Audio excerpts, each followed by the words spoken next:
자, 여러분 안녕하십니까? 한 주간 잘 보내셨습니까? 요즘 막 비도 좀 오고, 봄비도 내리는 것 같고요. 날씨가 왔다 갔다 하는데, 어쨌든 건강 관리 잘 하시고요. 자, 벌써 이제 우리가 4월에 첫째 주가 이제 지나가고 있습니다. 정말 여러분들 잘 하고 계시겠지만, 일단 계획표 잘 짜셔가지고 차분차분 잘 따라와 주시고요. 그 다음에 요즘 뭐 밴드 활동도 열심히 하고 계시죠? 네, 밴드에 매일매일 올려드리는 것도 잘 풀어주시고, 어쨌든 여러분들 제가 직접 못 뵈니까, 여러분들 그 밴드를 통해서도 활동하시면 복수 정리 잘 되지 않을까 싶습니다. 자, 우리 지난 시간에는 양도소득세하고 취득세 일부 내용을 이제 마무리 짓고요. 그 다음에 이제 오늘은 취득세 중과세율 내용부터 해서 이제 집중적으로 정리를 할 텐데요. 자, 우리 지난주에 배웠던 내용들을 좀 다시 한번 이렇게 정리를 해보는 식으로 하겠습니다. 자, 우리 요 PPT 보시면은 복습 정리예요. 자, 여기 보시면은 우리 양도소득세 우리 배웠었는데 배웠지만 또 시간이 지나면 금방 까먹어요. 그래서 다시 한번 좀 이렇게 좀 정리 차원에서 제가 해드리는 겁니다. 자, 이건 다 우리가 여러분들 봤던 내용들 자료니까 가볍게 정리할게요. 우리 양도소득세는 일단은 우리 순서를 반드시 암기하자 이렇게 했었죠. 그래서 우리가 양도 차익 제일 먼저 우리가 구할 게 어떤 거였어요? 바로 양도 차익을 계산해야 된다. 그래서 양도 차익은 양도 가액에서 우리가 필요 경비 세 가지를 빼주는 거죠. 그 세 가지가 뭐가 있었죠? 취득가액 경비, 자본적 지출, 양도 비용, 직접 비용. 그래서 필요 경비에 해당이 되는지 안 되는지 이 구분이 매우 중요했었고, 그 다음에 양도가액을 몰랐을 때, 그 다음에 취득가액을 몰랐을 때 추계하는 방식이 있었어요. 추계하는 방식이 있었는데 그 추계하는 방식이 뭐가 있었죠? 매매사례, 그 다음에 감정가, 그 다음에 환산 또는 기준시가인데 양도가에게는 환산가란 말은 없고 필요경비에만 환산가란 말이 취득가에게만 환산가가 있었죠. 그래서 양도가액은 매감기, 취득가액은 매감환기 이렇게 암기하자 이렇게 썼습니다. 그 다음에 환산 취득가액이라는 것은 양도 당시 금액에다 곱하기 양도 당시 기준시가분의 취득 당시 기준시가 비율로 환산하는 그런 방식을 말했었어요. 맞죠? 자, 그렇게 환산하자. 그래서 우리가 양도 차익을 우리가 실거래가라든가 아니면 추계 방식으로 산정을 해주는 거예요. 맞죠? 그렇죠? 그러면은 실거래가나 추계로 차익을 계산한 다음에는 이 차익을 주기 위해서는 마이너스 장기 보유자를 우대할 목적으로 특별히 우리가 공제를 하자. 그러면 장기 보유라는 것은 3년 이상 보유를 말하는데 그 3년 이상 보유하고 토지, 건물, 조합원의 입주권을 과세 대상으로 하자. 그래서 그 양도 차익을 줄여주는 거예요. 그래서 양도 차익을 줄여주는 건데 얘는 적용 요건이 등기되고 보유기간이 3년 이상인 우리가 토지, 건물, 조합원의 입주권을 말한다. 그럼 이제 조합원 입주권은 원조합원 입주권을 말하는데 조합원으로부터 취득한 것은 제외하자. 승계조합원은 제외하자. 그죠? 승계조합원은. 그래서 소득금액, 소급차익이 나오면은 자, 그럼 양에서 장기를 빼면 소급차익이 나온다. 이렇게 우리 했었죠. 그 다음에 뭘 뺐었죠? 기본안주. 자, 간접 기본안주를 먹고 나면 과세 표준이 나온다. 이렇게 했었어요. 그러면 기본공제는 자산별이 아니라 소득 유형별로 공제하자. 이때 소득별이라는 것은 뭐였냐면 같은 유형을 한 번만 공제해주고 서로 다르면 각각 뭐 땅 팔고 주식 팔면 각각 250만 원 공제가 되는 거였었어요. 그리고 얘는 연 우리가 250만 원 공제를 해준다. 그러면 그에 딱 한 번만 해주는 거죠. 그리고 미등기 자산은 제외하자. 등기 자산은 되는데 미등기는 제외하자. 이렇게 했었죠. 자, 그다음에 세율은 우리가 단기냐 장기냐. 그래서 부동산 권리는 1년 미만 우리가 50%, 1년 이상 2년 미만 40%, 2년 이상 6에서 45%, 주택가 입주권은 1년 미만 70%, 1년 이상 2년 미만 60%, 2년 이상이 됐을 땐 6에서 45%가 됐고요. 그 다음에가 분양권은 더 규제가 심했었죠. 1년 미만 60%, 1년 이상 1년 미만 70%, 1년 이상 60%가 됐었습니다. 그리고 기타 자산은 보유 기간에 따라 관계없이 6에서 45%의 누진세율이 됐었죠. 자, 그 다음에가요. 부담보 증여. 우리 특례 조항 중에 부담보 증여. 부담보 증여는 많이 말씀을 드렸던 거예요. 채무를 부담하는 조건으로 증여를 받는 것인데 그래서 양도가액이나 취득가액을 산정할 때는 그 채무액이 차지하는 비율만큼을 양도가액으로 보고 취득가액으로 봐서 차익을 계산하자. 그래서 증여 당시 금액 곱하기 증여 당시 금액 중에 채무. 그렇죠? 그럼 양도가액이 나오고 취득가액도 그렇게 환산하자. 이렇게 썼어요. 그 다음에 고가주택 및 조합원 입주권에 대한 우리가 양도차익 등의 계산에 있어서는 어떻게 한다? 얘는 우리가 1세대가 하나의 집을 2년 보유 거주가 됐을 때는 비과세가 되는데 이것이 고가주택이 됐을 때는 비과세 적용을 받을 수가 없다. 다만 12억 원을 초과하는 비율만큼을 곱해서 우리가 계산하자. 12억을 넘는 초과하는 비율만큼을 우리가 곱해서 계산하자. 그러면 12억 초과분이라는 것은 어떻게 되는 거예요? 얘는 양도차익을 계산하거나 장특공제를 계산할 때는 계산 방식이 곱하기 뭐분의 양도가액분의 뭐에서 양도가액에서 마이너스 12억을 차감하자. 그러면 요 비율만큼을 우리가 산정하자 이거죠? 네, 양도가액분의 양도가에서 12억을 뺀 거, 요 비율만큼을 우리가 산정하자 이렇게 썼어요. 자, 그 다음에 2월 과세 우회양도 이거 했었죠? 자, 2월 과세는 뭐 했었습니까? 남편이 부인에게, 아버지가 아들, 딸에게 징여 후 양도했을 때. 다만 이것이 개정이 돼서 징여 후 양도 기간이 5년에서 10년으로 개정됐다 그랬죠? 이랬을 때는 우리가 징여자가 있고 수중자가 있고 제3자가 있다. 그러면 이때는 납세무자는 수중자가 되는 거고 이때 취득가액은 수중자의 취득가액이 아니라 기억나시죠? 징여자의 취득가액으로 하자. 그러면 징여자의 취득가액이 되고 징여세를 낸 것이 있다면 그 낸 징여세는 우리가 어떻게 해준다? 필요경비로 처리를 해주자. 이렇게 했었어요. 자, 대신 연대납세는 없고 부담감소 안 따지고 취득가액 산정은 수중자의 취득가액이 아니라 징여자의 취득가액으로 보자. 징여한 배우자, 징여한 배우자나 징여한 직계조미 속의 취득가액으로 보자. 이렇게 썼어요. 반면에 우양도에 따른 부인 규정은 자, 특수환기인, 배우자나 직계조미 속이 아닌 특수환기인. 그러면 형제 자매 같은 거. 그러면 형이 동생에게 우리가 10년 이내 징여 후 양도가 됐을 때는 이때는 납세무자가 수중자가 되는 것이 아니라 주모자, 공모자, 부당행위를 주도한 주모자, 공모자 관계니까 당초 징여자가 되라. 그렇죠? 그리고 우회양도에 따른 부인 규정은 필요경비로 인정을 한다는다, 안 한다. 부당행위로 보기 때문에 부당한 행위로 보는 거니까 어떻게 한다는 거예요? 이 징여 거래 자체를 뭐 하겠다? 부인하겠다. 인정 못 하겠다. 이거 있었죠? 그래서 징여세가 부과가 됐다면 그 부과를 취소하고 만약에 납부했다면 환급 돌려주겠다. 이렇게 했었어요. 그 다음에 2월 과세는 연대납세무가 없는데 반해서 우리가 우회양도는 연대납세무가 있다. 그 다음에 우회양도에 따른 부인 규정은 부당이 감소된 경우에만 적용이 된다. 이렇게 정리를 했었습니다.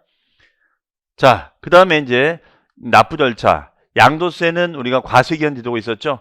1월 1일부터 12월 30일까지 기억나시죠? 요 1년 안에 부동산을 양도하자마자 신고하면은 무슨 신고? 그렇습니다. 예정 신고 제도가 있었고 기간 끝나고 나서 우리가 5월 달에 신고하면은 무슨 신고 제도가 있어요? 확정 신고 제도가 있었다. 이렇게 했었죠. 그러면 예정 신고라는 것은 뭐였냐면 양도일이 속하는 달의 말일로부터 플러스 2개월 이내 신고 납부하자. 이걸 이행하지 않으면 가산세가 있었죠. 확정 신고는 언제? 5월 달이니까 그 다음에 5월 1일부터 5월 말까지 신고하자. 그러면 이때 우리가 예정 신고나 확정 신고를 할 때는 납세지는 주소지가 납세지가 되는 거고요. 자, 이때 납부할 때는 납부세액이 얼마 초과, 분할 납부하려면 얼마 초과 기억납니까? 자, 예정 신고, 확정 신고 모두 적용이 되는데 이때 그 기준 금액이 얼마 초과였어요? 1,000만 원 초과. 1,000만 원 초과했었죠. 1,000만 원 초과. 1,000만 원 초과되면 분할해서 납부할 수 있다더라. 그래서 얘는 2개월 이내에 분할해서 납부할 수 있었죠. 자, 여러분 자료 다 있는, PPT에 다 있는 자료들이니까 여러분들이 그냥 이게 딱 스킵만 그냥 정리하는 차원으로만 봐주시면 돼요. 자, 다만 부과되는 세금은 납부시에는 있다 없다? 없다. 단 감면시에는 감면세액의 20%인 농어촌 특별세가 있다. 이렇게 했었습니다. 자, 그 다음에 이제 해외에 있는 부동산을 양도했을 때는 국내 부동산과 어떤 차이가 있는 것인지 그 부분도 의미가 있었는데 국외자산은 자, 이거 꼭 기억하셔야죠. 몇 년 이내 국내 몇 년 이내 5년 이상 주소나 거소를 둔 자를 말한다. 그 거주자를 말하는 거죠. 그러면 저나 여러분은 다 해당이 되고, 제가 뭐라고 했냐면 이분이 외국 국적을 가지고 있는데 만약에 우리나라 국적을 취득해서 해외에 있는 부동산을 정리했을 때는 5년 이상 주소나 거소를 둔 자가 이어야 한다. 그렇지 않으면은 본인 해외에 있는 부동산을 정리할 때 신고할 필요가 있다 없다? 없다. 이렇게 얘기를 했었습니다. 그런 측면에서는 5년이라는 것이 의미가 있겠죠. 그러니까 5년이 안 되면은 국외 자산을 신고할 필요가 없는 거니까요. 그 다음에 국내 자산 같은 경우에는 부동산 임차권이 반드시 등기를 요한다. 자, 근데 얘는 그런 거를 따진다, 안 따진다는 거예요. 왜?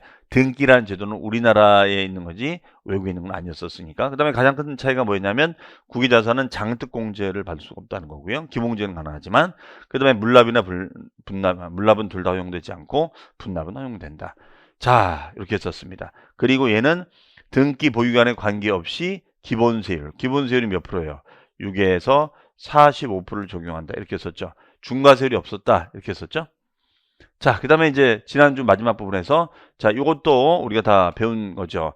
우리가 취득세라는 세금은 어떤 세금이다? 취득행위를 하니까 납세가 발생한다. 그럼 취득행위에는 뭐가 있었죠? 자, 사실상의 취득이라고 해서 승계취득. 승계에는 우리가 매매나 교환 등처럼 대가를 지불한 유상승계가 있었고, 그렇죠? 그 다음에 상속이나 증여나 기부처럼 무상승계가 있었죠. 그래서 이때 승계취득은 유상무상을 가리지 않는다. 이렇게 썼어요. 자, 그리고 원시취득. 원시취득의 뜻은 뭐예요? 원시는 최초로. 그래서 우리가 매립간척을 한다거나 신축을 한다거나 건조를 한다거나 차량, 기기, 항공기를 제조, 조립한다거나 이랬을 때는 우리가 안 따지겠다. 그래서 최초의 취득을 우리는 원시취득이다. 이렇게 얘기를 했었습니다. 그래서 취득은 유상, 무상 안 따지고 원시. 그 다음에가 뭐예요? 간주취득이 있었죠. 간주취득. 자, 간주취득이 있었습니다. 간주가 뭐였었어요? 소유권의 변동은 없었지만 어떤 변경을 통해서 가액이 증가되면 취득으로 보는 개념이라고 우리가 했었죠. 자, 그래서 지목을 변경한다거나 임야를 농지를 대지로 건축물을 개수해서 가치를 높이거나 차량 기계 선박의 종류를 우리가 변경한다거나 아니면 과점주주가 됐을 때는 우리가 그렇게 보겠다. 그러면 우리가 단 설립했을 때 설립 시 우리가 주식을 취득했을 때 과점주가 됐을 때는 제외한다. 제외한다는 것은 설립 시는 과세한다, 과세하지 않는다, 과세하지 아니한다 이렇게 썼습니다. 그러면 언제 문제가 되느냐? 즉 우리가 비과점에서 과점. 만약에 제가 이렇게 썼죠.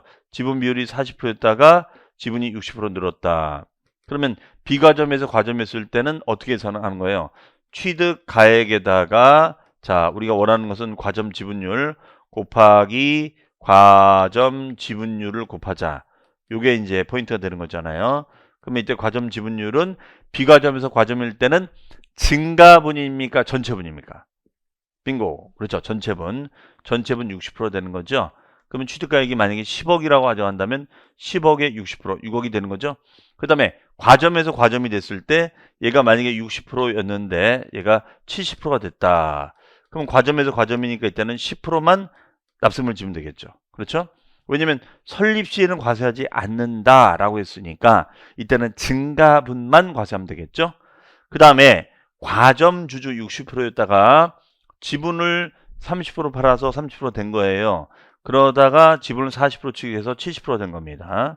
그럼 이때는 해석을 비과점에서 과점인 전체로 해석하냐? 그것이 아니라 과점에서 과점으로 해석을 하자. 그럼 과점에서 과점이면 어떻게 돼요?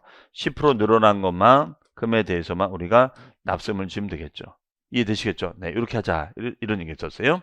이것을 우리는 간주취득이다. 이렇게 했었죠. 자, 그러면 취득세는 어떤 걸 취득해야 되느냐? 일단은 부동산이 있습니다. 부동산. 건축물이 있고 토지가 있고요. 그 다음에 준부동산. 자, 등록 대상이 되는 준부동산. 항공기, 유인항공기, 기장비, 이런 건설공사용, 화물 하용용, 네, 이런 장비들. 그 다음에가 차량 등 원동기를 장착한 차량. 그 다음에 선박이 있었죠. 그 다음에 여러분들이 자신 있게 암기하시는 거 있잖아요. 회 중에 좋아하는 애 무슨 회? 그렇죠. 광어회. 그렇죠? 그러면 광어입니다. 광이 뭐예요? 광어권. 어는 어권. 회어권. 입은 입모. 양은 양식어권이 있습니다. 자, 이런 것들이 우리가 대상이 됩니다. 그래서 이 열거된 대상이 되면 되고요. 자, 그러면은 이제 과세 대상까지 우리가 한번 정리를 해봤고요.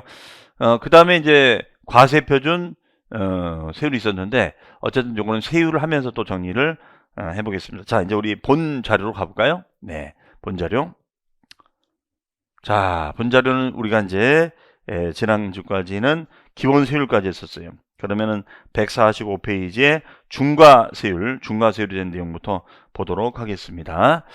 자, 우리가 이런 얘기 했었죠. 네, 다시 한번 이 부분을 정리해 보면 취득세는 과세 표준이 있다. 자, 취득세는 과세 표준 계산을 어떻게 한다고 그랬었죠? 지난주에 취득세 계산은 취득가액을 알면 되는 거죠. 취득가액. 자, 취득가액. 그러면 취득가액은 뭐 매매가라든가 원시취득이면은 공사비가 된다거나 뭐 그럴 수 있겠죠. 그럼 이때 취득가액을 적용하는 개념은 우리가 뭐가 있느냐. 자, 이것이 과거에는 2022년도에는 신고가액을 원칙으로 했었고 국수공법한 검. 자, 작년에 공부하신 분들은 국가수익, 공매, 법인장, 판결문 이런 예외적인 거래일 때만 사실상 취득가액이었었습니다. 하지만 이것을 전면 확대해서 올해부터는 자, 어딘가라면 다 사실상 취득가액으로 가액을 과세 표준으로 해라. 이렇게 개정이 됐단 말이에요. 그 다음에 두 번째, 가장 큰 변화가 징여였었죠. 징여로 인한 취득이 작년까지는 거래 금액이 없으니까 상속의 경우처럼 시가 표준액이었다가 우리가 징여에 한해서는 뭘로 바꿨다? 시가 뭐였죠? 시가 인정액으로 하자. 시가 인정액으로 하자. 이렇게 했었죠. 시가 인정액. 그럼 시가 인정액이라는 것이 뭡니까? 매매 사례 가액이라든가 감정가라든가 아니면은 공매가 이런 걸 말하는 거죠. 그 다음에 세 번째는 상속의 경우에는 이런 시가 인정액도 없잖아요. 그러면 얘는 시가 표준액이 되겠죠. 시가 표준액. 네, 시가 표준액이 됩니다. 시가 표준액으로 하자. 그러면 이렇게 이제 결정한 다음에 어떻게 해주면 돼요? 그 다음에는 이제 곱하기 세율을 해주면 되겠죠. 곱하기 우리는 세율을 하자. 자, 지금 큰 틀을 보는 거예요. 세율. 그럼 세율은 첫 번째 기본이 되는 세율을 우리가 뭐라고 했었죠? 빙고. 표준세율. 자, 표준세율 했었어요. 그 다음에 오늘 이제 하겠지만 규제가 되는 것이 중과세율.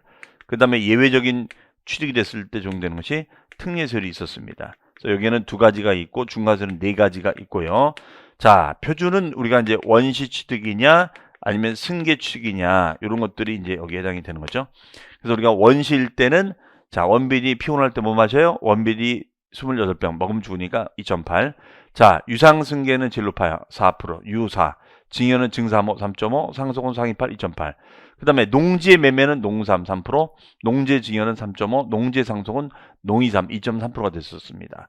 자, 그렇게 해서 우리가 계산이 되면은 이 세금을 우리가 신고하고 납부하자. 이 세금을 신고하고 납부하자. 그러면 신고 납부할 때 얘는 취득한 날로부터 플러스 60일까지 신고하고 납부하자. 이런 얘기들이 여기에 해당이 되는 거죠. 이걸 지키지 않으면 가산세상에 불이익을 받는다. 이렇게 했었어요. 그러면 오늘은 요 두 번째 중과세율하고 특례세율에 대한 얘기를 가보도록 하자. 이런 얘기가 되겠습니다. 자, 그러면 우리 중과세율 큰 흐름 요 박스를 가지고 이제 볼 건데요. 가장 첫 번째 규제가 되는 게 뭡니까? 첫 번째 규제가 되는 것이 바로 사치성 재산이죠. 사치성 재산에 대한 중과가 되겠습니다. 그럼 사치성 재산이라는 거는 뭐 그렇지 어렵지 않아요. 내가 살 수 없으면 다 사치성이죠. 뭐 내가 살 수 없는 거는 다 사치성이 되는 겁니다. 그러면은 우리가 뭐가 돼요? 별장 살 수 없죠? 슬픈가요? 아니요, 하나도 안 슬퍼요. 고급 오락장, 네, 요거는 이제 카지노장이라든가 나이트클럽 등, 그다음에 골프장, 그다음에 고급 삼바, 그다음에 고급 주택. 자, 요거는 외우셔야 돼요. 그래서 우리가 별, 골, 오선주, 우리가 별, 골, 오, 선주, 네, 이렇게 이제 암기하시면 돼요. 그런데 최근에 개정사항이 있었어요. 어떤 개정사항이 있었느냐? 바로 여기서 보시면 별장, 요 별장 규정이 개정 폐지가 됐어요. 폐지. 폐지. 별점 개념이. 그럼 폐지가 됐으니까 없어진 거죠. 그러니까 이거는 우리가 공부할 필요가 없게 된 거야. 그렇죠? 그러니까 암기하기는 더 편해졌죠. 고로선주, 별고로선주. 이게 더 어감은 좋은데 어쨌든 고로선주로 됐다. 그러니까 별장 문제는 시험에 안 나온다라고 보시면 되겠어요. 자, 그래서 별장은 여기다가 이렇게 메모해 주시고요. 그럼 이런 재산을 취급하면은 일반인들이 취급하기 힘든 자산을 취급하는 거니까 규제하자, 이런 논리예요. 그래서 얘는 표준세율, 표준이라는 것은 원시 승계 취계 표준세율이죠. 플러스 중과할 때는 항상 기준율이 2%예요. 2%의 몇 배? 4배가 됩니다. 그럼 2%의 4배가 되면은 얘는 몇 프로가 되는 거예요? 8%가 되겠죠. 8%. 8%. 자, 그러면 예를 들어서 만약에 우리가 매매로 사요. 매매로. 그러면 골프장을 매매로 산다. 그러면 기본 유상취득일 땐 4%니까 4%에다가 8% 더하면 어떻게 돼요? 어떻게 됩니까? 12% 되겠죠. 그렇죠? 12%. 자, 그러면 이제 예를 들어서 유상일 땐 그렇게 되고, 만약에 원시로 한다. 그러면 골프장이 있으면은 예를 들어서 18홀짜리 골프장을 개발한다. 그러면 골프장 같은 경우는 어떻게 되겠어요? 자, 요거를 취득가액을 사실상 취득가액이 되죠. 원시 취득의 사실상 취득가액. 그러면 원시 취득의 사실상 취득가액은 당연히 뭐가 되겠습니까? 공사비가 되겠죠. 공사비를 확인하면 되겠죠. 공사비. 그러면 공사비는 우리가 어떻게 확인해요? 그거야 세금 계산서라든가 현금 영수증 발행한 거 가지고 따져보면 되겠죠. 자, 그럼 거기에다가 곱하기 원시일 때는 2.8% 맞죠? 플러스 2%의 4배 8% 되겠죠. 그럼 원래는 공사비가 100억이 들어간다면 18월짜리 2.8이면 2억 8천이죠. 2억 8천만 원이 되는 건데 100억에 8%가 되는 거니까 얼마가 돼요? 8억이 되잖아요. 8억. 그러면 2억 8천만 원을 내놓을 거를 8억을 더 내놔야겠죠. 맞잖아요. 그렇죠? 자, 이렇게 하겠다라는 얘기가 되겠어요. 그래서 우리가 사실상 취득가액에다가 요세를 붙이면 된다. 이렇게 정리를 하시면 되겠습니다.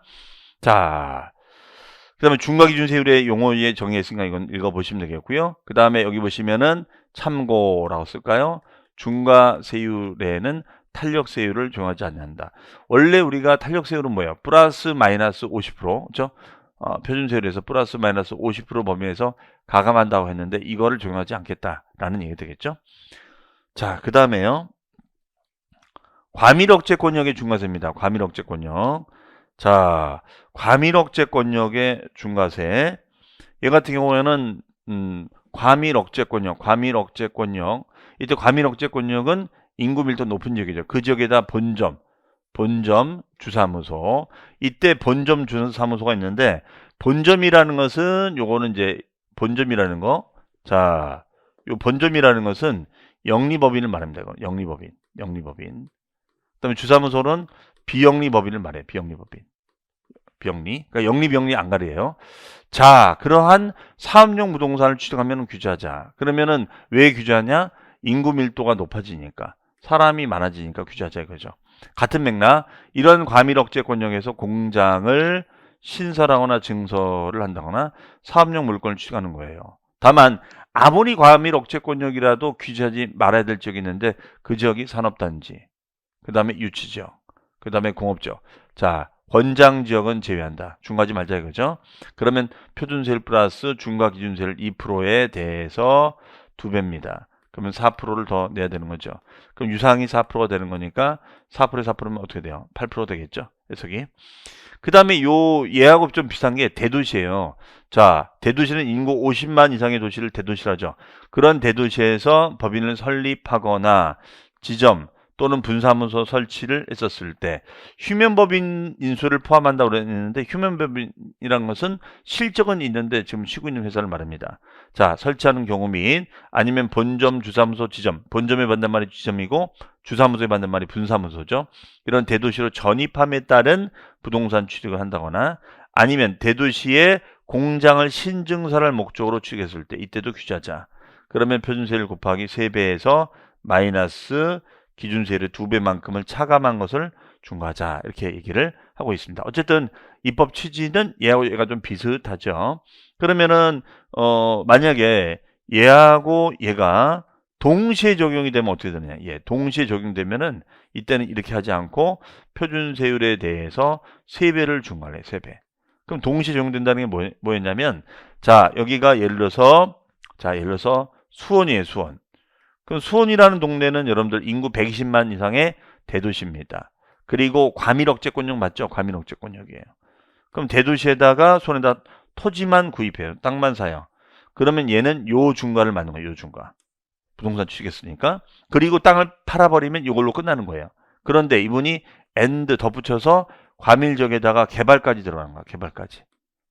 그럼 개발까지 들어가면 요 중과를 또 맞는 거죠. 그렇죠? 그러면 이것이 이중적으로 이렇게 중과가 됐을 때는 표준세율의 몇 배? 3배를 중과하겠다. 이렇게 정리를 하고 있습니다. 자, 이것을 과밀억제권역의 중과, 대도시내 중과 이렇게 정의를 내리고 있어요. 네. 자, 그러면 이제 세세한 부분들이 있는 제가 말씀드린 게 바로 요 얘기죠. 바로 어떤 거냐. 과밀억제권역 내 우리가 중과세와 대도시 내 중과세가 동시에 적용이 됐을 때는 표준세율이 3배를 중과한다. 수원을 지금 생각하시겠죠? 그러면 만약에 사치성과 대도시, 즉 수원이란 대도시에다가 건물을 우리가 매입했는데 그게 하필 사치성이야. 그러니까 이 건물 중에서는 뭐 여기까지는 오피스로 쓰는데 여기는 뭐 돔 나이트클럽 뭐 이렇게 나이트클럽으로 한다 이거죠. 그러면 요게 동시에 적용됐다. 그랬을 때는 3배 플러스 2%의 2배를 중과하겠다. 이런 얘기예요, 지금. 자, 그다음에 주택은 또 말씀드리고요. 자, 이상으로 해서 이번 시간에는 지난주에 한 내용을 가볍게 좀 정리해 봤고, 그 다음에 과밀적의 중과부터 해서 중과의 전체 흐름을 봤습니다. 그러면 이제 사치성 재산의 중과부터 하나하나 내용을 이제 봐야겠죠. 잠시 뒤에 그 내용부터 보도록 하겠습니다. 자, 잠시 뒤에 뵙겠습니다. 자, 그럼 이제 두 번째 시간 보겠습니다. 자, 구체적으로 이제 한번 내용을 볼게요. 자, 이제 구체적으로 한번 내용을 보시면요. 이 사치성 재산에 대한 이제 하나하나 좀 내용 분석을 해보도록 하겠습니다. 일단은 이 같은 경우 보시면 사치성 재산은 취지는 이제 읽어보시면 지나친 낭비와 사치풍조 억제죠. 자, 그럼 일단은 사치성 재산의 중과세율은 여기에 표준세율 플러스 중과 기준세율 2% 몇 배? 4배다. 이건 꼭 암기해 두시고요. 네, 이거는 무조건 암기를 해 두시고요. 자, 이때 중과세 대상이 되는 자산이 있는데 자산에서 별장, 요 별장은 X 해 놓으세요. 요 계정 폐지 써 놓으세요. 폐지. 그래서 골프장, 오락장, 고급선박, 고급주택을 취득한다면 중과하자. 그러면 표준세율 플러스 중과 기준세율의 4배를 합치자. 다만 여기 보시면은 이런 문장이 있죠. 자, 뭐가 되냐면 골프장, 골프 회원권, 골프 연습장, 고급 승용차, 고급 항공기, 비업무 부동산 토지를 취득할 때는 사치성 재산에 해당하지 않는다. 그러니까 이 얘기의 핵심은 이걸 외우라는 얘기예요. 골프장은 이제 회원제로 운영하는 그런 18홀짜리, 32홀짜리 골프장을 개발한다거나 오락장, 카지노장, 뭐 나이트클럽, 뭐 이런 유흥시설, 그다음에 고급 선박. 이제 고급 선박은 이제 요트 같은 거 생각하시면 돼요. 요트 같은 거, 요트. 그다음에 고급 주택. 다만 이제 우리가 디테일하게 한번 우리 시험에서 거론이 됐던 건 뭐냐면요. 요 고급 주택이 한번 아주 디테일하게 출제가 된 적이 있었어요. 자, 그건 나중에 보기로 하겠습니다. 자, 그 다음에가 이제 여기 내용 보시면은 중과세율의 적용인데 여기다가 뭐라고 쓰시냐면 사후관리 자, 여기다는 우리가 사후관리 중과세율은 사후적으로 관리를 한다. 사후관리. 그 사후관리 기간이 몇 년이냐? 5년입니다. 5년. 5년 안에 사치성. 그러니까 맨 처음에는 여기 보시면 땅이나 건축물을 사준 다음에 한 2년 있다, 3년 있다가 이제 별장을 골프장을 짓거나 오락장을 개발하는 거죠. 그러면 규제하겠다. 그러면 사후관리가 5년입니다. 5년. 자, 5년. 그럼 5년 뒤에 짓는 거는 괜찮다는 거죠. 그러면은 이때는 만약에 땅 산지 5년도 안 돼서 사치성 재산을 지었을 때는 어떻게 한다? 중과세를 해서 추징한다. 추징한다는 말이 무슨 말일까요? 추징한다. 추징한다는 것은 추가하여 징수한다. 이 뜻이죠. 추징은 추가하여 징수한다. 이 뜻이에요. 네. 자, 그 다음에요. 증축, 개축입니다. 만약에 증축하거나 개축했다. 증축, 개축. 네, 증축하거나 개축했다. 증축하거나 개축했다. 이랬을 때 어떻게 할 것인가? 그러면 이때는 늘어난 것만 규제를 해야겠죠. 그래서 이 경우에는 그 증가되는 건축물의 가액에 대해서 중과세율을 적용해 줍니다. 대신 이때 증축 개축일 때는 뭐 5년이다 아니다 5년이다 아니다 이런 거를 신경 쓰지 않아요. 그냥 중과를 하겠다 이겁니다. 자, 그 다음에가 내용 보시면 그러면 사치성 재산의 종류가 뭐 있느냐 이렇게 했는데 별장. 자, 별장은 여러분들 어떻게 하면 좋을까요? 네, X 별장은 X 이렇게 해놓으시고 여기다가 이제 계정 폐지. 네, 자, 이 부분에 대해서는 계정 폐지. 네, 계정 폐지. 3월 중순에 계정 폐지 결정이 났어요. 그래서 얘는 폐지. 그러니까 공부를 안 하셔도 된다 이거죠, 별장은. 네, 그동안 이제 상시 주거로 쓰지 않는 건물은 다 별장이다 이렇게 했는데 이 개념이 지금 없어지게 됐다. 이런 얘기예요, 결론적으로.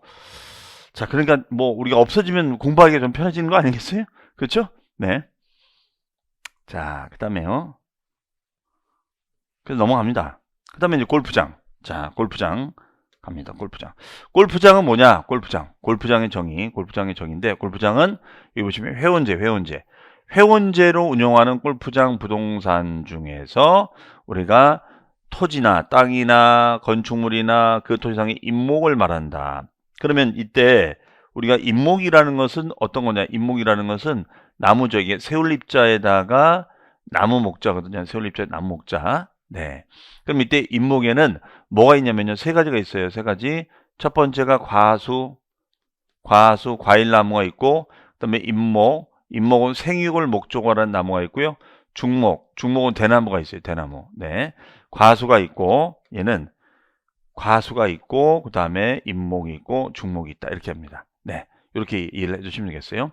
그러면 골프장, 이제 우리가 그리면은 여러분들 어떻게 됩니까? 골프장 같은 데 보면은 이게 그린 홀이 있고, 그렇죠? 그린 홀이 있고, 그 다음에 락카 건물 있죠. 이렇게 락카 건물이 있고, 그 다음 배우지에 나무들이 아주 뭐 풍성하게 이렇게 있잖아요. 그 다음에 이제 코스 개발하는 거잖아요. 그렇죠? 그러면 요것도 중과를 하고, 요 땅도 중과하고, 요 임목도 중과한다. 다 중과하겠다라는 그런 얘기예요. 해석이. 자, 이렇게 보시면 되겠어요. 자, 이 정도 이제 보시면 되겠고, 그 다음에요. 그 다음에가 이제 또 어떤 내용이 있냐면, 여기 보시면 골프장을 신증서라는 경우에는 우리가 중과세율을 적용한다. 이렇게 돼 있단 말이에요. 자, 그러면 이때 신증서를 할 땐 중과하는 거니까, 그러면은 결론적으로 뭐냐? 승계 취득을 할 때는 중과한다, 안 한다? 안 한다 이거야. 승계할 때는 중과하지 않겠다. 골프장을 개발할 때는 중과하는데 승계할 때는 중과하지 않는다 이겁니다. 그 다음에가 이제 오락장. 자, 오락장이 있어요. 오락장은 뭐냐? 오락장은 이제 가볍게 보겠습니다. 자, 가볍게 보시면은 도박장. 이거 카지노장이나 융시설 이런 것들. 자, 이걸 이제 우리가 취득할 때는 중과한다는 거죠. 네. 그러면 우리가 이런 건물 같은 거 있었을 때 그 건물에 유흥시설이 있으면은 그 유흥시설 면적만큼은 취득세 중과가 돼요. 그래서 실제로 상가주나 꼬마 빌딩 중요할 때는 이런 부분들 좀 조심해야 됩니다. 그 다음에 여기 보면 이런 말이 있어요. 그 부속된 토지의 경계가 명백하지 아니할 때는, 자, 그러면 경계라는 것은 이런 거거든요. 자, 건물이 이렇게 있는데 여기 경계 표시를 명백하게 하지 않았다. 그러면 경계를 잘 표시해야 되는데 이걸 명백하게 그리지 않으면 이 중과를 건물도 중과하고 토지도 중과를 해야 되는데 중과하는데 어려움이 있잖아요. 그렇기 때문에 이때는 해당 바닥 면적에다가 곱하기 몇 배? 10배. 10배에 해당하는 토지를 부속 토지로 봐줍니다. 그 다음에 이제 C 같은 경우에는 뭐냐면 이거는 여러분들 이렇게 이해하시면 될 것 같아요. 꼼수를 부리지 말아라. 이거는 꼼수 부리지 마세요. 이 뜻이에요. 즉 오락장을 2명 이상이 구분하여 취득을 한다거나 또는 시차를 두고 취득했을 때는, 즉 오락장을 2명이 이렇게 따로 취득해요. 그러면 규모를 갖다가 인별로 취득하기 위해서 규모를 줄이면 줄인 규모로 해서 취득을 하기 때문에 좀 중과를 피할 수 있지 않을까 이렇게 생각할 수 있다는 거예요. 그런 거 신경 쓰지 않겠다는 거예요. 네, 꼼수 부리지 말아라. 자, 다만 이제 이 경우에는 중과하지 않는데요. 자, 이럴 수가 있어요. 얘는 어떤 거냐면 실제로 이제 그 지금 꼬마 빌딩 중개하는 이제 합격하신 분이 중개를 하는데, 음? 이런 상황이 된 거예요. 여기 건물이 이렇게 있었는데 여기 상층부에 유흥시설이 있었던 거예요. 근데 이걸 모르고 이 꼬마 빌딩이 그 당시 뭐 제가 기억이 안 나는데 100억이라고 만약에 한다면 100억이면 취득세가 4%거든요. 그래서 세금을 매수 고객이 얼마 정도를 준비해야 됩니까? 그래서 한 100억에 40%가 40억이 4% 4억인가? 한 4억 정도 준비하면 됩니다. 라고 이제 얘기를 했던 거예요. 그래서 4억을 다 준비하고 났는데 난리가 난 거죠. 왜냐면 여기가 유흥시설이잖아요. 유흥시설. 그럼 유흥시설은 방금 우리가 봤던 것처럼 중과가 된다며요. 그러면 얘는 4%는 당연한 거고 플러스 2%에 대해서 몇 배 중과가 되는 거예요? 4배. 4배를 중과하는 겁니다. 그러면 결과적으로 8% 되는 거죠. 네. 그러면 이때는 100억에다가 곱하기 8%만큼을 중과를 하겠습니다. 이 뜻이거든요. 그럼 100억에 8%면 8억 원을 더 내야 된다. 이런 얘기가 되겠죠. 4억에서 8억을 더 내야겠죠. 자, 그러면 이제 문제가 될 거 아닙니까? 자, 그래서 우리 세법은, 자, 그래서 이제 이분이 난리가 난 거예요. 그래서 교수님이 어떻게 했으면 좋겠냐. 이거 어떻게 하긴, 우리 중과를 피할 수 있는 방법이 책에 명시되어 있지 않았냐. 했더니 뭐 책 다 버렸다. 없다. 그래서 제가 이런 얘기를 합니다. 여러분들 합격하시고 나면은 지금의 이제 공부를 열심히 하시니까 이제 떠오르는데, 기억이 떠오르지만, 이제 합격을 하고 뭐 한 달, 2달 쉬다 보면 전혀 기억이 안 나요. 자, 무슨 말인지 아실 거예요. 지난주도, 분명히 지난주 들었는데 가물가물하거든요.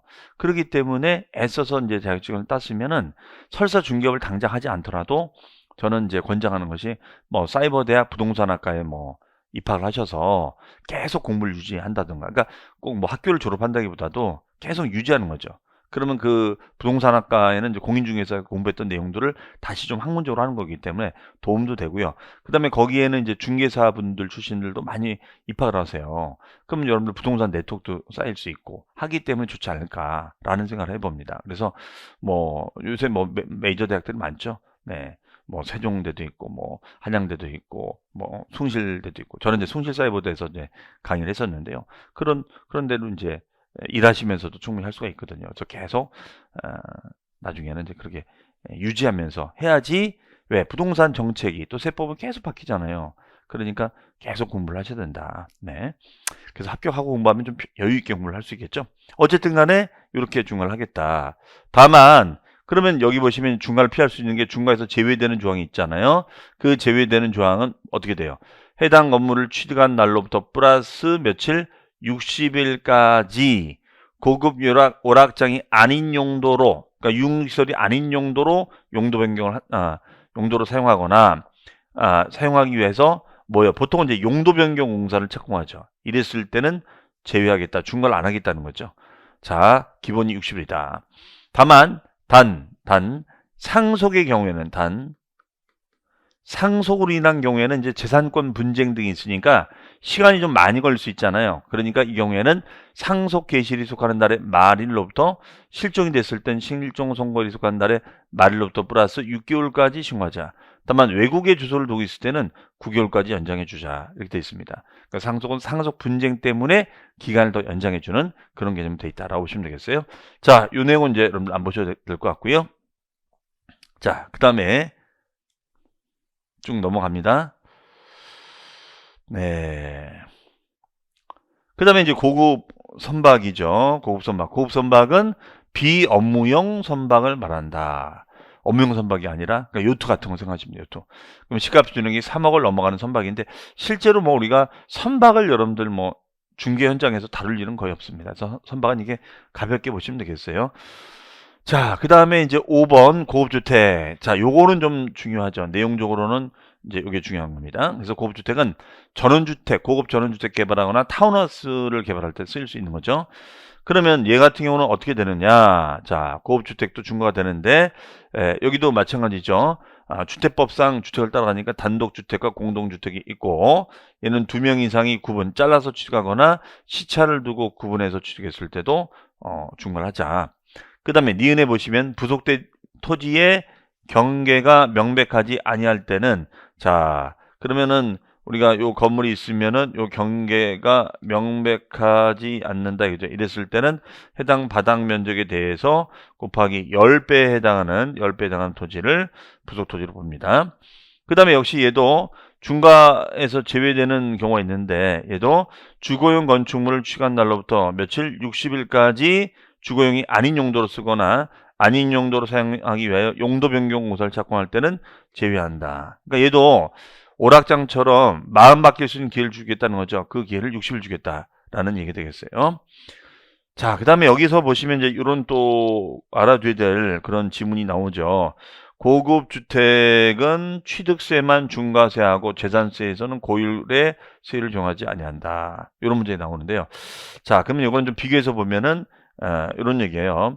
고급 주택에 대해서는 취득세만 중과하자. 자, 취득세만 중과한다. 근데 재산세에서는 얘는 고율의 세율을 정하지 아니한다. 그러면 얘는 고급 주택은 세율이 어떻게 되느냐? 0.1에서 0.4%의 누진세율로 규정합니다. 이때 고율은 이제 4%가 되는데 다른 사치성, 오락장 같은 거는 재산세가 4% 나오는데 얘는 그러지 않겠다라는 얘기 되겠어요. 자, 내용 또 가도록 하겠습니다.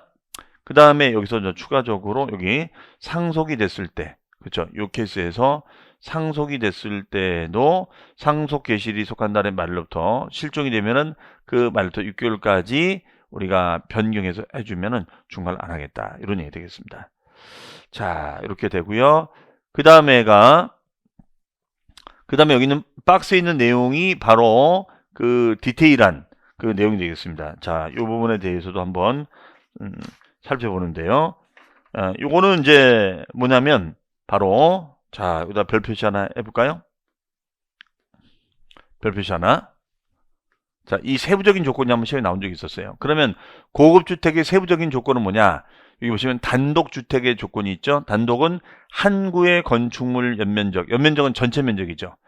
주차 면적. 왜냐면 건축물은 주차장에 들어가야 되는 거니까 자, 요 설계를 해야 되는 거니까 빼고 331을 초과. 이것이 이제 옛날 평형으로 요즘 평수라면 안 씁니다만 그 평수로 따지면 건물 평수가 100평을 넘어가는 거예요. 그럼 대충 짐작하시겠죠. 아파트 뭐 30평대, 40평대 그 한 두 배 이상 되는 거니까요.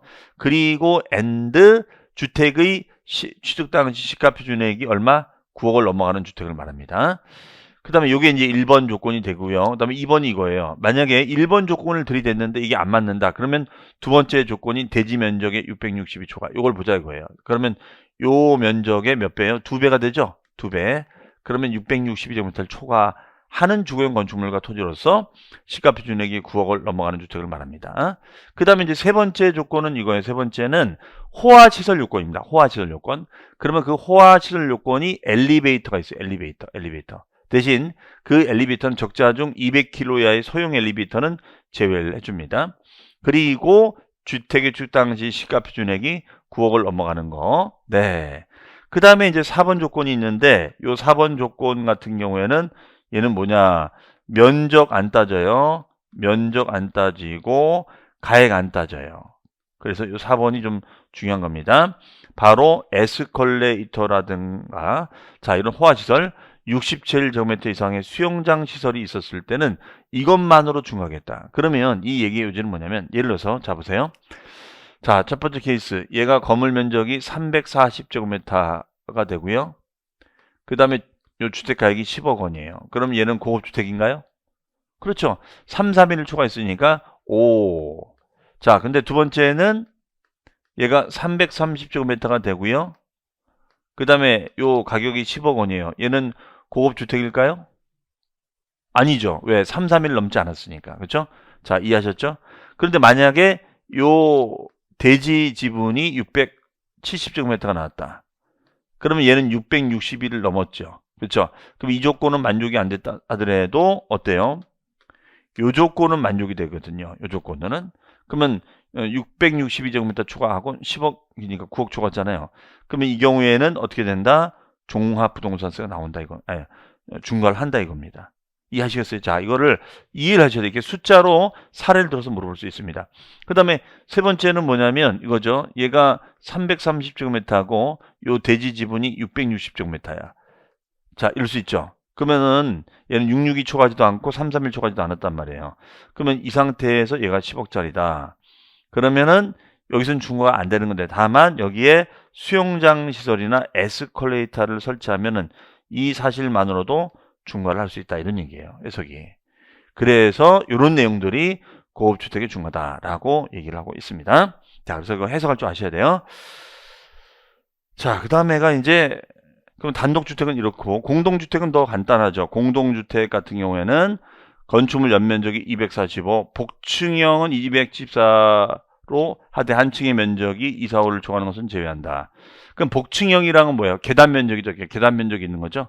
그래서 우리가 단층형이 됐을 때는, 하지만 복층형, 이게 복층형이잖아요. 이렇게 복층형. 이게 복층형 아닙니까?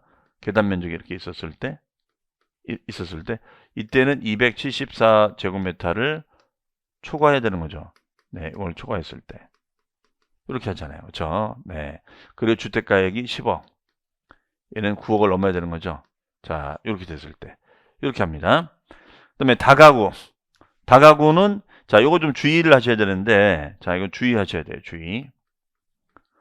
다가구 주택은 원래 주택법상 단독주택인데, 우리 세법에서는 공동주택의 조건을 따져준다는 거예요. 단독이 아니라 공동주택의 조건을 따져준다.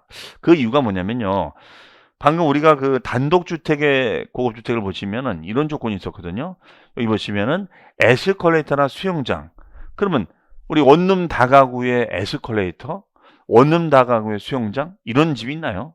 말이 안 되는 거죠. 그러니까 이런 조건을 대입시키기가 매칭이 안 된다 이거예요. 그러니까 우리 세법은, 야, 이거 다가구가 단독주택이긴 하지만 이 조건으로 대입해서는 안 되겠다. 그래서 여기서만큼은 어떻게 하겠다는 거예요. 얘는 공동주택의 조건으로 가겠다. 자, 요거 주의를 좀 하실 필요가 있습니다. 네. 그래서 공동주택의 조건으로 한다는 거. 네. 자, 그 다음에 고급주택 및 별장의 세무별 비교라고 이렇게 해놨는데요. 자, 요거는 별장은 이제 삭제. 별장은 삭제죠, 별장. 그리고 여기다 계정 폐지. 계정 폐지. 의미가 없게 됐어요, 이제는. 네. 그 다음에 고급주택은 취득세 중과된다. 중과된다. 표준세율 플러스 2%의 4배. 그 다음에 등록면세는 중과세가 없습니다. 그 다음에 재산세는 4% 고율과세가 안 돼. 원래는 고급 오락장이나 이런 것들은 4% 고율과세인데 고율과세하지 않고 얘는 그냥 곱하기 주택가액에 따라 0.1에서 0.4%를 해주겠다, 이런 얘기입니다. 그리고 종합부동산세도 대상이 된다. 자, 이렇게 보시면 되겠어요. 자, 그 다음에 이제 과밀억제권역입니다. 과밀억제권역. 자, 얘 같은 경우에는 이제 이거란 말이에요. 여기가가 서울, 여기가가 서울,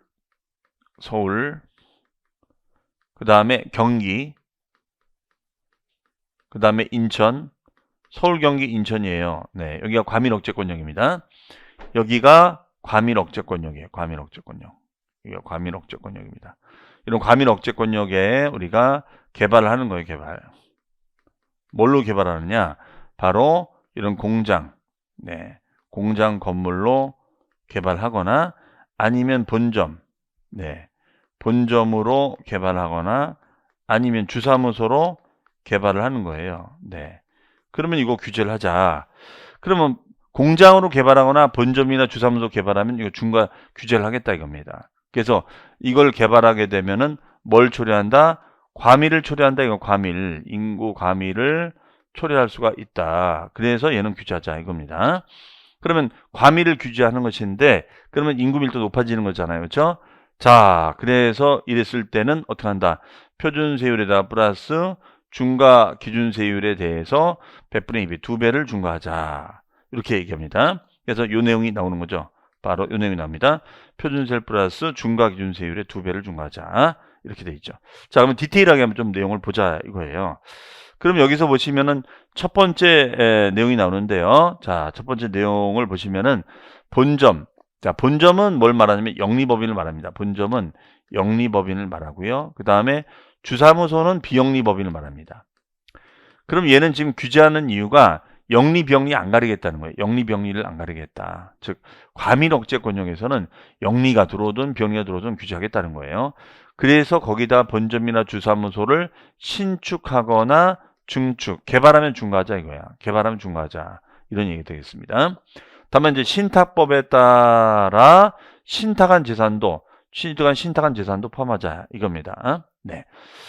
그 다음에 본점이나 주사무소는 여러분들이 좀 읽어보시고요. 네. 그러면 본점의 반대말이 뭘까요? 본점의 반대말? 여러분들 본점의 반대말? 그렇죠. 지점. 네. 지점은 중과하지 않겠다는 거예요. 지점은. 그 다음에 주사무소의 반대말이 뭘까요? 빙고. 네. 주사무소 반대말은 분사무소죠. 분사무소. 분사무소는 여기에서 규제하지 않는다. 이렇게 볼 수가 있겠죠. 그렇죠? 자, 그래서 이 경우에는 중과가 되지 않는 경우가 되겠습니다. 이렇게 메모를 해주시면 좋을 것 같아요. 네. 그 다음에 이제 내용 보겠습니다. 과민억제권역은 이제 참고로 보시고, 과민억제 서울, 인천, 경기도 대부분 다 여기 들어가죠. 그렇죠? 그 다음에 본점이 예시가 있는데, 이게 한번 시험에 나온 적이 있었어요. 사실 거의 이 통칙은 출제가 안 되는데, 난이도를 높였을 때 한번 출제가 된 적이 있었습니다. 여기 보시면은 예시입니다. 중과세 대상에 해당하는 경우가 있고 해당하지 않는 경우가 있는데, 자, 본점용 사무실 증축하거나 전용 주차타워, 우리가 건물이 있고 옆에 그 기계식 주차타워 있잖아요. 주차타워를 신증축한다거나 아니면은 임대 토지에 공장을 지어서 운영하다가 본점 사업용 건축물을 신증축한다거나 아니면 5년 이내 본점의 부서 중 일부가 입주한다거나, 자, 이랬을 땐 중하는데, 자, 여기서는 이제 요 지문이 한번 출제됐었고요. 그 다음에 이제 병원의 병실 증축입니다. 그럼 원래 증축을 하게 되면 신축하거나 증축하면 규제를 해야 되는데, 우리 세법은 병원의 병실 증축은 중하지 않겠다. 왜? 병원의 병실이 있어야 되는 거 아니에요? 특히 코로나 때문에 이 병원의 병실 라인 증설을 많이 했는데 규제하지 말자. 자, 그 다음에가 임대사업입니다. 임대사업, 임대업자가 임대하기 위해서. 그 다음에 시장백화점의 영업장이다. 시장백화점의 영업장. 그러면 시장백화점의 영업장이다. 시장백화점의 영업장이다. 그럼 요건 중요할 것 같은데 요건 안 합니다. 요건 여기 생각하시죠? 자, 백화점이 없는 인생은 있을 수가 있을까 없을까요? 있을 수 없죠. 아니, 백화점을 더 자주 가기 위해서 이 공부를 시작한 건데, 내가 좋아하는 백화점 거기 하면은 뭐 먹는 거, 뭐 문화센터 다 다닐 수 있는데 그게 없어지면 어떻게 되는 겁니까? 그래서 얘는 중과할 것 같은데 중과하지 않는다는 거. 그래서 병원의 병실 지원, 임대사업 지원, 백화점 이건 있어야 된다. 자, 이렇게 체크를 해주시기 바랍니다. 그 다음에 이제 두 번째, 과밀억제권령의 공장 규정이 되겠습니다. 자, 이 부분은 좀 설명할 것들이 있으니까 다음 시간에 설명을 드릴 건데, 어쨌든 다시 한번 정리해보면 우리가 중과세율은 첫 번째 사치성 재산 뭐가 있다고요? 별장은 폐지됐고 골프장, 오락장, 곡선박, 고급주택 했을 때는 표준세율 플러스 2%의 몇 배?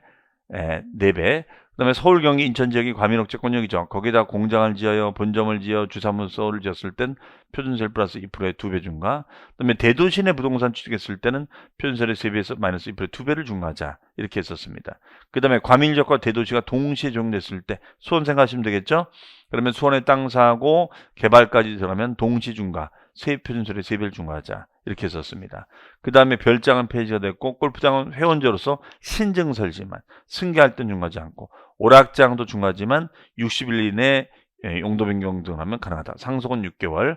자, 고급주택은 단독주택일 때는 어떻게 한다? 건물 면적 331초과 또는 대지 면적 2배 66초과 또는 에스컬레이터, 엘리베이터, 수영장이 있으면 되는데 엘리베이터는 주택가격이 9억을 넘어야 됩니다. 공동주택은 245, 복층은 274를 초과, 주택가격이 9억 초과. 다만 다가구 주택은 단독주택이 아니라 공동주택의 조건으로 한다. 이렇게 정리하시면 되겠습니다. 자, 그러면은 잠시 뒤에 과밀억제권역의 중과 가지고 또 내용 살펴보도록 하겠습니다. 잠시 뒤에 뵙겠습니다. 자, 그럼 여러분들 또 시작하겠습니다. 자, 이번 시간에는 이제 두 번째 규정이 되겠습니다. 두 번째 규정. 얘는 이제 이런 거죠. 과밀억제권령. 자, 이제 과밀억제권령 아시죠? 과밀억제권령. 서울, 경기, 인천 지역의 과밀억제권역에서 공장. 다만 도시형 공장은 제외한다. 자, 중요한 문장이 나왔네요. 도시형 공장은 우리가 제외한다. 제외한다는 것은 중과를 하지 않겠습니다. 중과를 하지 않겠습니다. 이 얘기죠. 그럼 도시형 공장이라는 것은 도시 생활에 꼭 필요한 공장을 말합니다. 그래서 주로 이제 첨단, 이런 등의 업종의 공장 등을 말하죠. 네.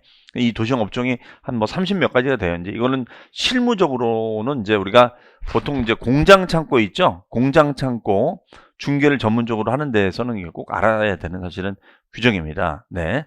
그러니까 우리가 뭐 중개가 여러분들 분야가 뭐 꼭 아파트만 있는 건 아니에요. 아파트, 상가, 토지, 그 중에서도 공장 창고, 요즘은 이제 데이터 센터라고 해서 뭐 그런 것들, 위시설물, 이런 걸 또 중개하는 전문적으로 하는 분들이 있어요. 그래서 여러분들이 나중에 합격하셔서 이렇게 특화된 쪽으로 중개를 해보는 것도 의미가 있죠. 그다음에 또 실제로 뭐 공장을 뭐 운영을 해보시고 이 수업을 들었던 분들은 아마 공장 중개 같은 거 하시면은 괜찮지 않을까. 제가 아는데도 이제 지장고라고 해서, 네, 지장고라고 해서 공장하고 땅, 네, 요거만 전문적으로 하는 브랜드가 있는데 거기도 이제 그거만 이제 전문적으로 하고 있습니다. 자, 그다음에 그러면 이제 얘는 뭐냐면 왜 사람도 많은 지역에다가 공장을 지어서 인구 유입을 촉진시키느냐? 그러면 인구 유입 과밀을 막기 위해서는 규제를 하면 된다, 안 된다, 안 된다 이거죠. 그러면 일단 중과되지 않는 거 첫 번째가 있고요. 두 번째는 여기 보시면은 우리가 중과되지 않는 지역이 있어요. 즉 오히려 공장이 들어오는 것을 환영하는 지역이 있는데 그 지역이 이제 산업단지라든가 유치지역이라든가 아니면은 공업지역이 있어요. 이런 지역은 제외한다. 이거는 규제를 안 하겠다 이거죠. 이거는 제외한다는 것은 규제를 안 하겠습니다. 이렇게 얘기해요. 산업단지, 유치공업지역은 제외한다. 규제를 하지 말자. 이렇게 얘기를 하고 있습니다. 이렇게 이제 보시면 되겠고요. 그 다음에가 중과되는 공장의 범위가 있고, 이때 그럼 중과되는 공장의 사이즈 면적은 우리가 이제 중과되는 공장의 사이즈 면적은 이제 500제곱미터 이상이에요. 그러면 500제곱미터 이상이면 중과되는 거니까 500이 안 되면 중과할 필요는 없겠죠. 자, 그러니까 이걸 억지로 연락하지 마시고 왜 중과되지 않는지 보시면 되겠습니다. 그 다음에가 이제 중과되는 물건의 범위를 보시면 중과되는 물건의 범위를 보시면은 이때 공장용 건축물과 토지 당연하겠죠. 그 다음에 이런 부동산만 들어가는 것이 아니라 공장을 짓는다면은 이런 차량과 장비까지도 우리가 중과가 될 수 있다는 거예요. 대신 이제 이거는 공장 신증서일로부터 5년 이내, 사후관리가 5년이었었죠. 5년. 우리 취득세는 5라는 숫자가 좀 중요합니다. 양도세는 3이라는 숫자가 좀 중요하고요. 그러면 이제 이런 거를 생각하시면 되겠죠. 뭐 우리가 요 공장을 하나 이제 짓는데 이런 공장이 있죠. 이렇게 이런 공장이 있고 뭐 연결합니다. 그 다음에 이제 이게 뭘까요, 여러분들? 이게 레미콘이죠, 레미콘. 네, 레미콘 공장. 그 다음에 이제 건물하고 땅. 그러면 얘도 중과하고 토지도 중과하고 이 레미콘 기계도 다 중과하자 이거예요. 그 다음에 뭐 운반 트럭 같은 거 있을 수 있지 않나요? 트럭 같은 거 있을 수가 있습니다. 그러면 요것도 우리가 이제 중과를 하겠죠. 그래서 이 모두 다 중과되는 범위에 들어간다라고 해석을 하시면 되겠습니다. 다만 중과에서 제외되는 것이 있다. 제외되는 것이 있는데 이때 제외되는 것은 어떤 것이 있느냐? 중과에서 제외되는 경우는 뭐가 있느냐? 자, 방금 우리가 보면은 도시 생활에 꼭 필요한 공장, 도시형 공장은 중과하지 않고, 그 다음에 두 번째는 공장 중에서도 산업단지, 유치공업지역은 중과하지 않고, 그 다음에 생산 설비를 포괄 승계하는 거예요. 그렇죠? 짓지 말고 그냥 인수하자, 중과하지 말자. 그 다음에 기존 공장을 폐쇄하고 다른 장소 이전했을 때, 네, 요거는 이제 이렇게 생각하시면 돼요. 우리가 요 2번 같은 경우에는 뭐냐면 뭐 여기가 이제 부평에 공장 많거든요. 그럼 부평에 이제 공장이 이렇게 있었는데 이 공장을 이제 없애고 안산 쪽에 안산도 공장 많잖아요. 하나 공장이 세워진 거야. 그러면 어때요? 하나가 없어지고 하나가 생겼죠. 그럼 큰 변화가 있어요, 없어요? 없잖아요, 그렇죠? 그러니까 중과하지 말자 이런 얘기예요. 자, 다만 이제 서울특별시 외의 지역에서 서울특별시, 그러니까 만약에 여기가 서울이고 여기가 경기도라고 한다면 여기는 이제 이건 뭐냐면 저밀도 지역이 고밀도 지역이 되거든요. 그러면 우리가 용도 지역 우리가 종상향 되듯이 우리가 저밀도에서 고밀도로 들어오는 거니까 같은 과밀적 라인이라도 중과를 하겠다는 거야. 얘는 중과를 하겠다 이런 얘기예요. 자, 이해되셨죠? 요 이해만 하고 넘어가시면 돼요. 네. 하지만 같은 저밀도 지역에서 움직였을 때는 하나 없어지고 하나 생겼는데 무슨 큰 변화 있는 거 없잖아요. 그러니까 중괄 필요 없다는 거죠. 그 다음에 업종 변경, 얘도 마찬가지고, 그 다음에 철거하고 나서 1년 이내에 같은 규모로 재축. 이거는 이제 뭘로 해석하는 거냐면 원상복구로 보는 거. 원상복구. 네. 그러니까 규제하지 말자. 그다음에 행정구역의 변경, 내가 바꿨나? 나라에서 바꿨지. 자, 6번에 별 표시 안 합니다. 사후관리 몇 년이에요? 5년. 5년 지나서, 그러면 5년 지나서 개발을 하자. 그럼 중요하지 않겠다. 이런 얘기가 되겠네요. 저기요. 네, 이렇게 보시면 되겠습니다. 자, 그 다음에가 대도시. 자, 대도시 규정이 되겠습니다. 대도시. 대도시는 우리 전 시간에 말씀드린 대로 인구 50만 이상의 도시를 말하는 거예요, 사실은. 그러면 원래 대도시는 전국의 모든 대도시, 그럼 전국의 모든 대도시가 뭐 서울도 있고요. 그 다음에 경기도도 있고, 인천도 있고, 대구도 있고, 대전도 있고, 전라도 광주도 있고, 뭐 부산도 있잖아요. 그러면 이러한 대도시에다가, 이런 대도시에다가 부동산 사면 중과하느냐, 이거예요. 그래서는 안 된다. 이런 대도시에다가 사는 것은 대도시 들어오면 규제가 되는 거냐. 자, 그럼 모든 대도시를 규제하는 건 아니고 서울, 경기, 인천 요 지역만 규제하자 이거예요. 대구, 대전, 광주, 부산은 아니고요. 자, 그러면 결과적으로 뭐냐. 그런 대도시 안에 부동산 취득을 했을 때는 중과세를 하겠습니다. 이런 얘기예요. 네. 그러면 얘는 어떻게? 표준세율의 100분의 300, 3배에서 중과기준세율의 2배를 뺀 세율을 적용하자가 되겠습니다. 해석이요. 그래서 여기 보시면은 중과세율은 표준세율의 3배에서 2%의 2배를 차감한 것만큼 중과하자. 이렇게 얘기를 하고 있죠.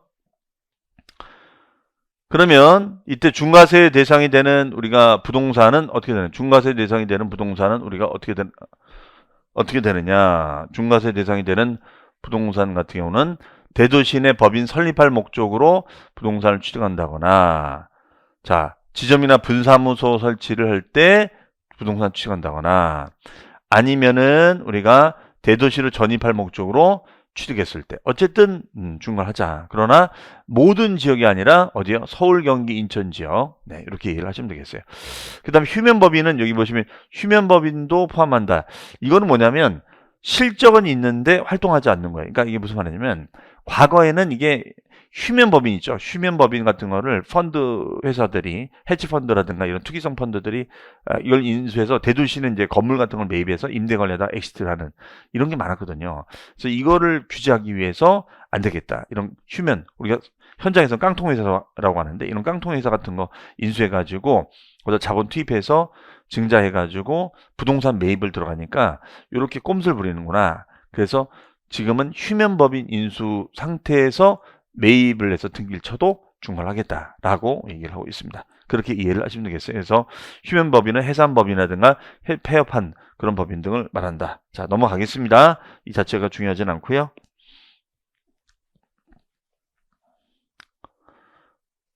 자, 그다음에 중과세 제외되는 업종이 있죠. 중과세가 제외되는 업종. 자, 얘도 중과가 제외되는 업종이 있는데 그 제외되는 업종이 뭐냐? 여기에 있습니다. 여기다 써놓습니다. 도시형 업종. 도시형 업종이 뭐라고 말씀드렸죠? 제가 도시생활에 꼭 필요한 업종. 요거는 중과한다 안 한다? 하지 말자. 이렇게 썼어요. 그러면 이 많은 걸 뭐 다 우리가 인지할 필요는 없겠고요. 자, 그 중에서는 자, 내용 보시면은 네, 은행업 요거 한번 시험에 나온 적이 있었어요. 은행업 별 표시 하나. 네.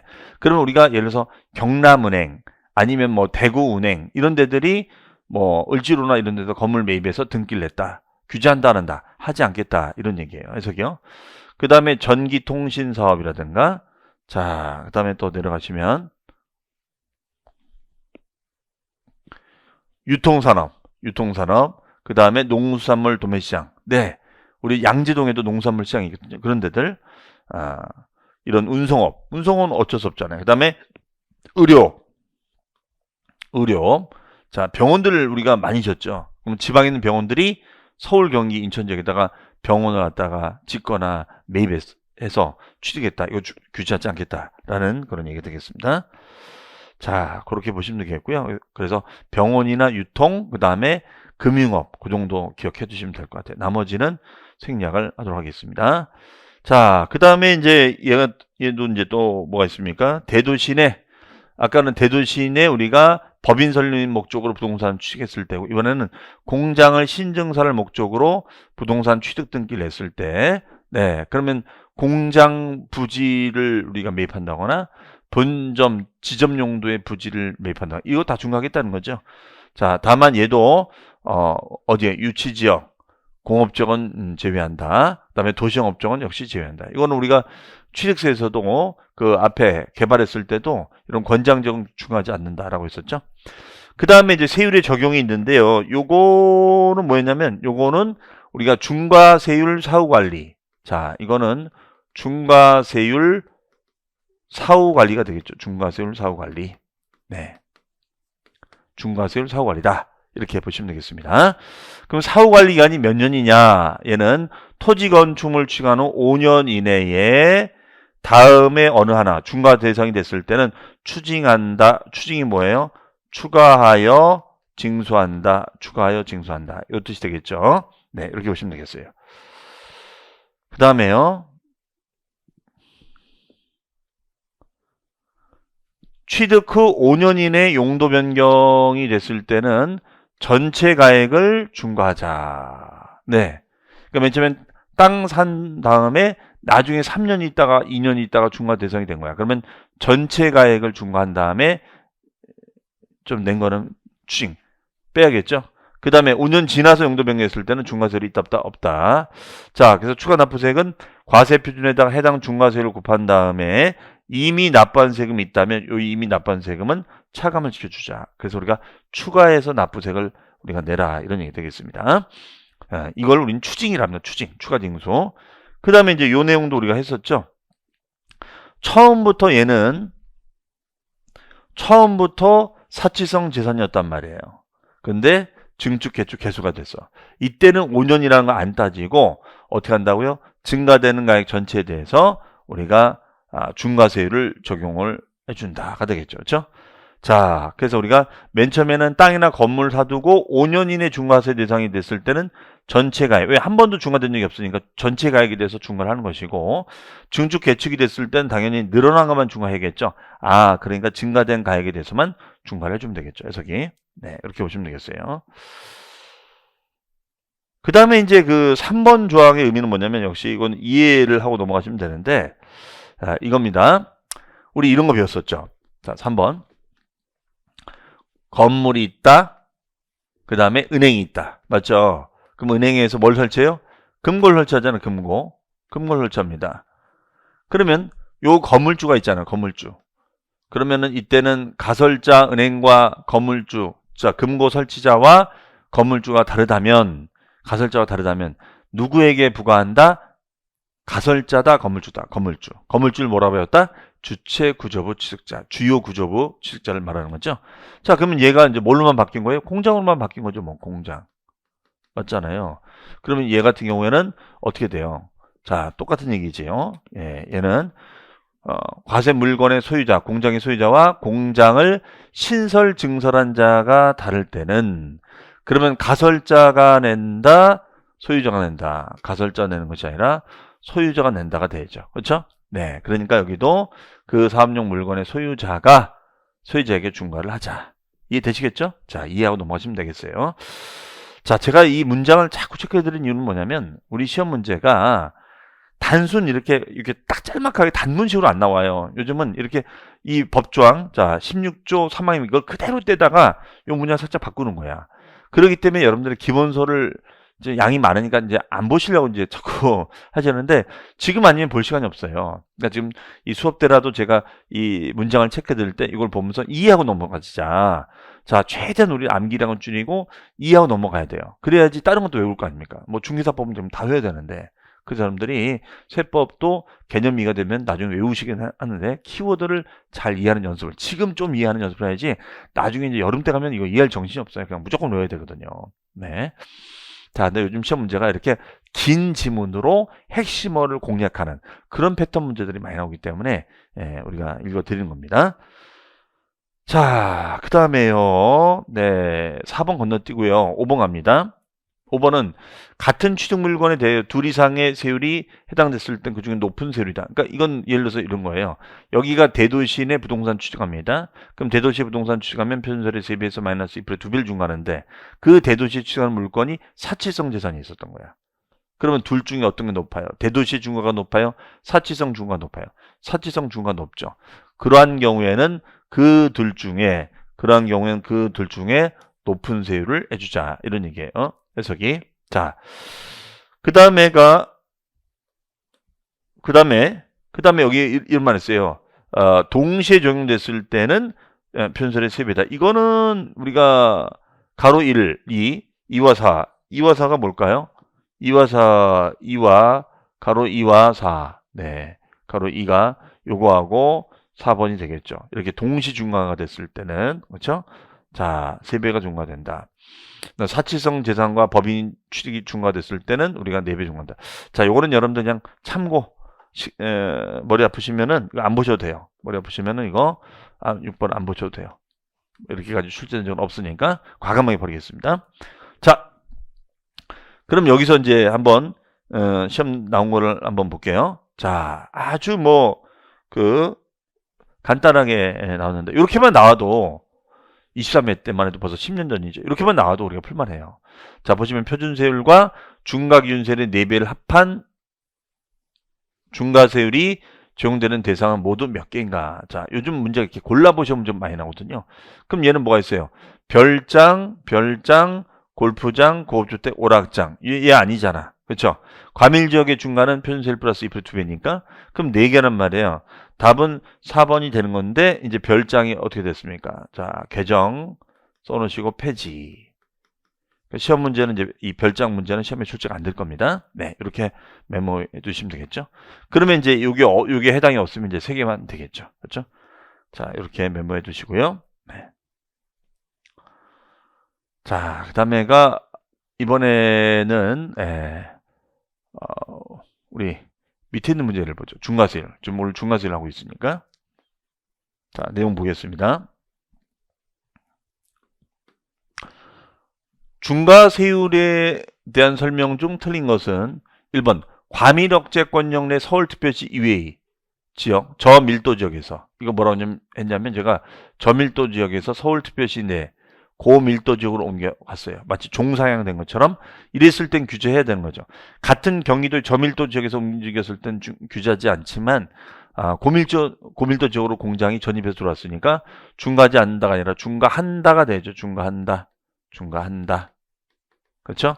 자, 요거는 X가 되겠네요. 그다음에 과밀억제권역 내에서 비도시영업종이 도시영업종이 아니라 그러면 도시영업종은 규제하지 않지만 비도시업종 규제해야죠. 그래서 신설 또는 증설하기 위하여 취득하는 경우에는 표준세율 플러스 기준세율의 몇 분의 2배를 합한세율로 중과를 해줘야죠. 네, 5가 되겠습니다. 그 다음에 3번입니다. 과밀억제권역 안에서 본점은 영리법인이 되고 주사무소는 비영리법인이 됩니다. 이렇게 부동산을 신축, 증축을 했다 이거예요. 이랬을 때는 표준세율 플러스 중과기준세율의 100분의 200만큼을 합한세율로 중과를 하자. 네. 하지만 본점의 반대말이 뭐예요? 지점이죠. 지점. 주사무소의 반대말이 분사무소죠. 이런 부동산을 취득했을 때는 취득세를 중과하지 않는다. 예. 그래서 본점의 반대인 지점. 주사무소 반대인 분사무소는 얘는 영리고 얘는 비영리죠. 자, 요거는 반대적인 건 중과하지 않는다. 이렇게도 물어볼 수 있다는 거죠. 가장 기본적인 소리 되겠습니다. 그 다음에 네 번째, 과밀억제권역 안에서 공장을 신설 또는 증설하기 위하여 사업용 과세 물건이 우리 뭐가 있었죠? 우리가 건물도 있었고 토지도 있고 차량과 기장비, 우리가 그 레미콘차 같은 거 생각하시면 되겠죠. 5년 이내 도입하는 차량과 장비가 들어가겠죠. 그랬을 때는 표준세율 플러스 중과기준세율 곱하기 100분의 200만큼을 합한세율로 중과해 줍니다. 그 다음에 맨 처음에는 땅이나 건물을 취득했어요. 땅이나 건물을 취득한 다음에 사후관리가 5년이에요. 얘는 사후적인 관리가 5년이 됩니다. 사후적인 관리가 5년이에요. 5년 이내에 해당 토지나 건축물이 별장, 자, 별장은 폐지, 골프장, 그 다음에 고주택 오락장이 됐습니다. 이랬을 때는 중과세율을 적용하고 취득세를 추징하는 거죠. 예, 추징, 추가 징수하자 이거죠. 그렇죠? 자, 그럼 정답 다 맞는 얘기가 되겠습니다. 정답은 우리가 1번이 되겠다. 이렇게 보시면 되겠어요. 네. 그러면 이제 문제까지 풀어봤습니다. 자, 풀어봤고요. 그 다음에가 여기 보시면은 중과세에서 배제되는 경우 있죠. 그래서 별표시 요거 좀 알아두세요. 이거 자, 요거는 이해하시면 돼요. 왜 중과하지 않는다? 개발하지 않고 승계한 거니까, 업종을 바꾼 거니까. 과밀지역의 이전, 그러나 외지역에서 서울시로 이전했다. 저밀도에서 고밀도로 갔을 때는 규제한다. 이렇게 썼죠. 그 다음에 동일규모 재축, 네, 행정구역 변경, 내가 바꿨나 나라에서 바꿨지. 사후관리 5년 지났으니까. 노후 대체니까 원상복구죠. 네. 자, 그 정도로 정리를 해보도록 하겠습니다. 자, 이거는 이상의 내용들이 요약이 된 건데 이거는 그냥 넘어가겠습니다. 네, 충분히 설명을 드렸으니까. 그 다음에 이제 공장의 중과, 이거는 이제 공장의 중과를 요약 정리하는 거고, 위에 있는 것은 우리가 그 대도시내 중과를 요약을 해 놓은 거죠. 대도시내, 네, 대도시내 중과를 우리가 해 놓은 거다. 그래서 요거는 좀 간단하게 말씀드리면, 요거는 어차피 나왔으니까, 요거는 이제 과밀억제권역. 근데 시험 문제는, 자, 이거 좀 헷갈리는데, 시험 문제는 과밀억제권역, 본점 말이 비슷한데, 과밀억제권역 하면은 얘는 표준세율 플러스 2% 2배. 요걸 생각하시면 돼요. 과밀억제권역 개발이다. 보시면 개발. 그 다음에 대도시, 문장이 이렇게 나와요. 대도시일 때는 표준세율 3배에서 마이너스 2% 2배. 자, 그래서 얘는 키워드가 대도시로 보면 돼요. 얘는 과밀지역. 시험 문제 이렇게 나올 거예요. 네. 그 다음에 얘는 개발, 신증축 개발이죠. 얘는 이거에 따른, 이걸 위한 등기를 했을 때 중과하자. 이거 얘기예요. 그 다음에가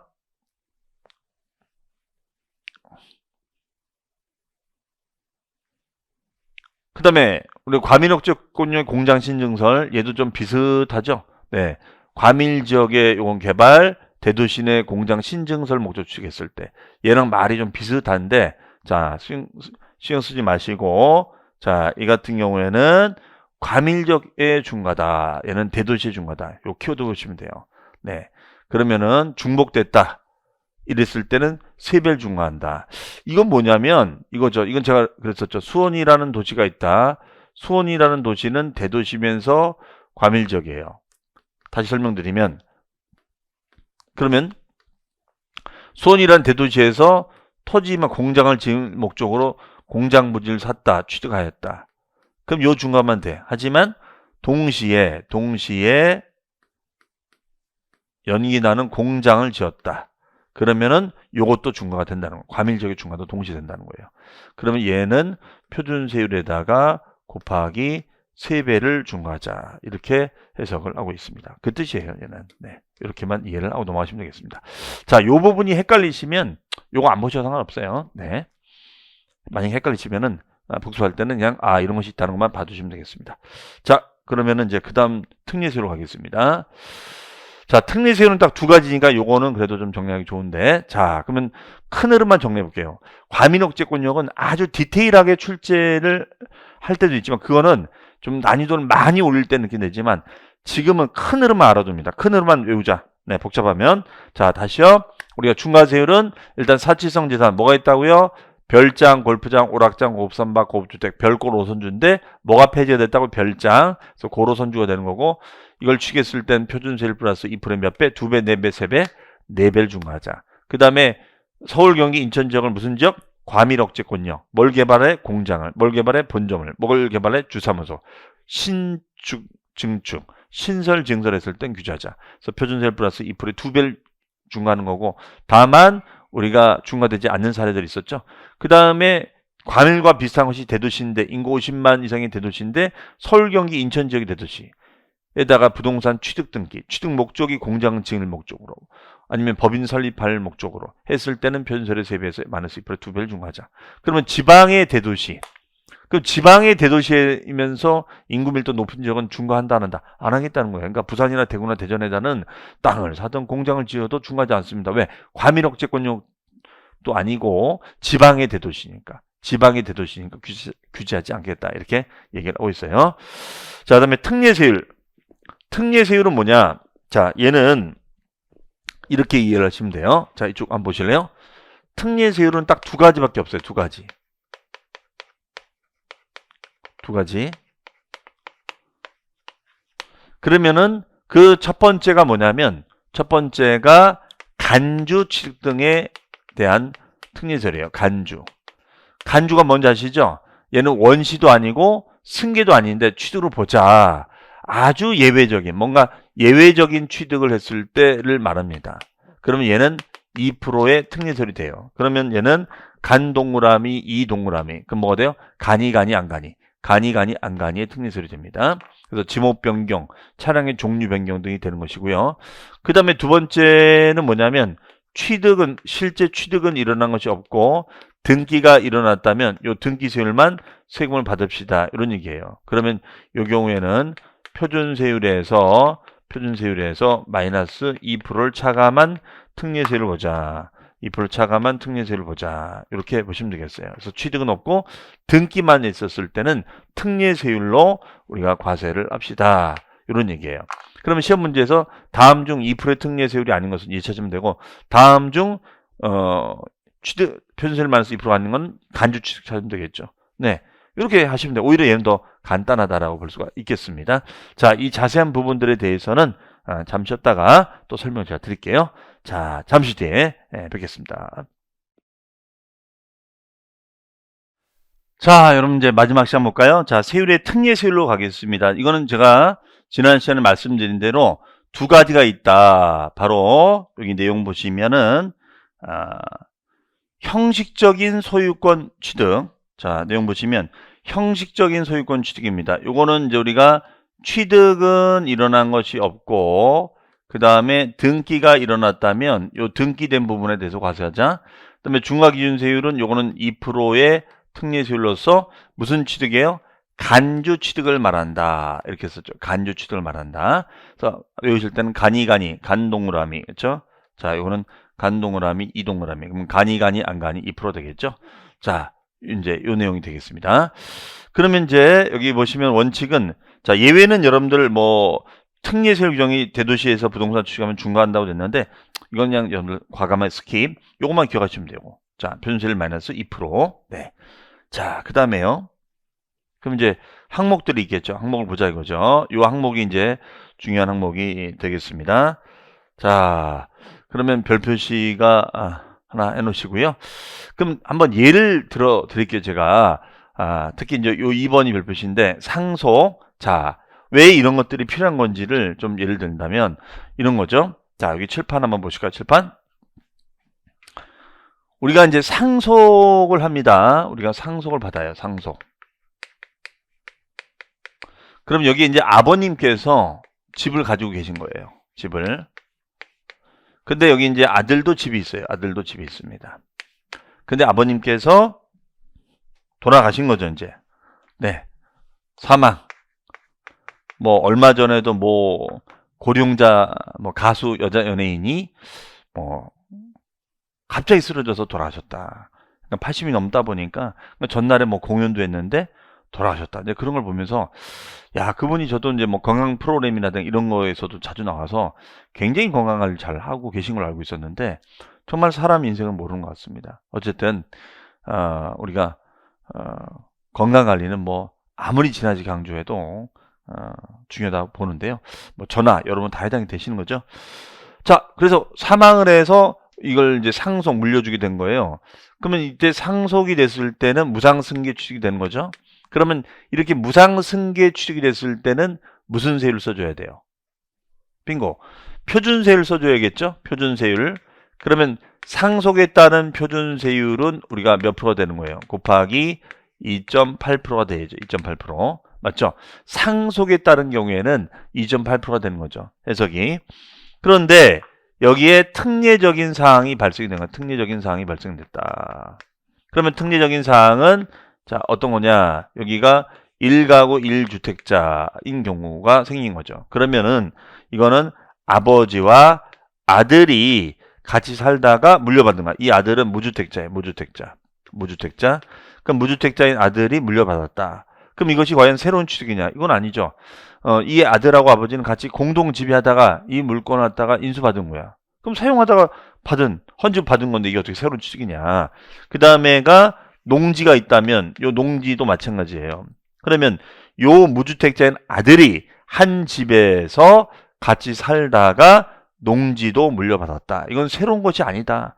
새로운 취득은 아니고 그 다음에 등기만 일어난 거니까 이때는 요 등기세율에 대해서 세금을 받자. 이런 얘기가 되겠죠. 해석이. 그러면 상속에 따른 변수율이 2.8%니까 2.8%에서 마이너스 2%를 차감시켜 주면 되겠죠. 그렇죠? 그러면은 요 몇 프로 나와요? 0.8% 나오겠죠. 0.8%. 이런 식의 세율이 적용이 될 수가 있다라고 얘기하는 것이죠. 그래서 이제 이런 특례설이 필요하다는 것입니다. 자, 이해되셨죠? 그래서 지금 설명드린 대로 얘 같은 경우에는 어떻게 돼 있습니까? 대통 상속으로 인한 취득일 때 여기까지만 해도 표준세율인데 바로 1가구 1주택자 그리고 우리가 감면 대상이 되는 농지. 그러면 이거는 무주택자인 아들이 아버지와 아들이 같이 살다가 농사 짓다가 물려받는 것은 새로운 것이 아니다. 얘는 형적으로 사실상 취득한 것은 없고 그냥 형적으로 등기만 한 거다. 그러니까 등기세율만 좀 받아냅시다. 이렇게 얘기가 되겠죠. 그 다음에가 이제 1번의 환매 등기입니다. 환매 등기. 환매 약정기간 내 환매가 일어난 거예요. 그러면 예를 들어서 환매 조건으로 분양한다. 이런 거를 이제 분양 현장에서 많이 쓰는데 그 환매 조건으로 분양을 하게 되면 어떻게 된다는 거예요? 팔았다가 다시 환매 조건이 안 맞으면 다시 사주겠다는 거예요. 그래서 보통 우리가 수익형 생숙, 생활용 숙박시설이라든가 이런 속초라든가 제주도에 분양할 때 이런 식으로 많이 했거든요. 그래서 환매 약정 기간 안에 환매가 일어나는 상황이 생겼을 때는 우리가 취득한 건 없잖아요. 왔다 갔다 하는 거니까. 대신 환매 등기라는 특수 등기를 한 거니까 그거는 세금을 내놔라라는 얘기가 되겠습니다. 그 다음에 법인의 합병이에요. 법인의 합병. 그러면 예를 들어서 법인의 합병의 의미는 뭐예요? 자, 얘는 이거죠. A라는 법인이 있고 그 다음에 B라는 법인이 있는데 요 법인이 합병이 된 거예요. 그래서 이게 A 법인이 된 거야. 그럼 얘는 싹 사라지겠죠? 그럼 합병 당한 회사를 피합병 법인이다 이렇게 얘기하고 여기를 합병 법인이다라고 하죠. 합병 법인. 그 합병 법인에게 승계가 되는 거예요. 얘는. 그러면 이거는 승계 취득이 되는 거다. 이런 얘기가 되잖아요. 그렇죠? 그러면 요거에 대해서는 우리가 새로운 거 없잖아요. 그냥. 그렇죠?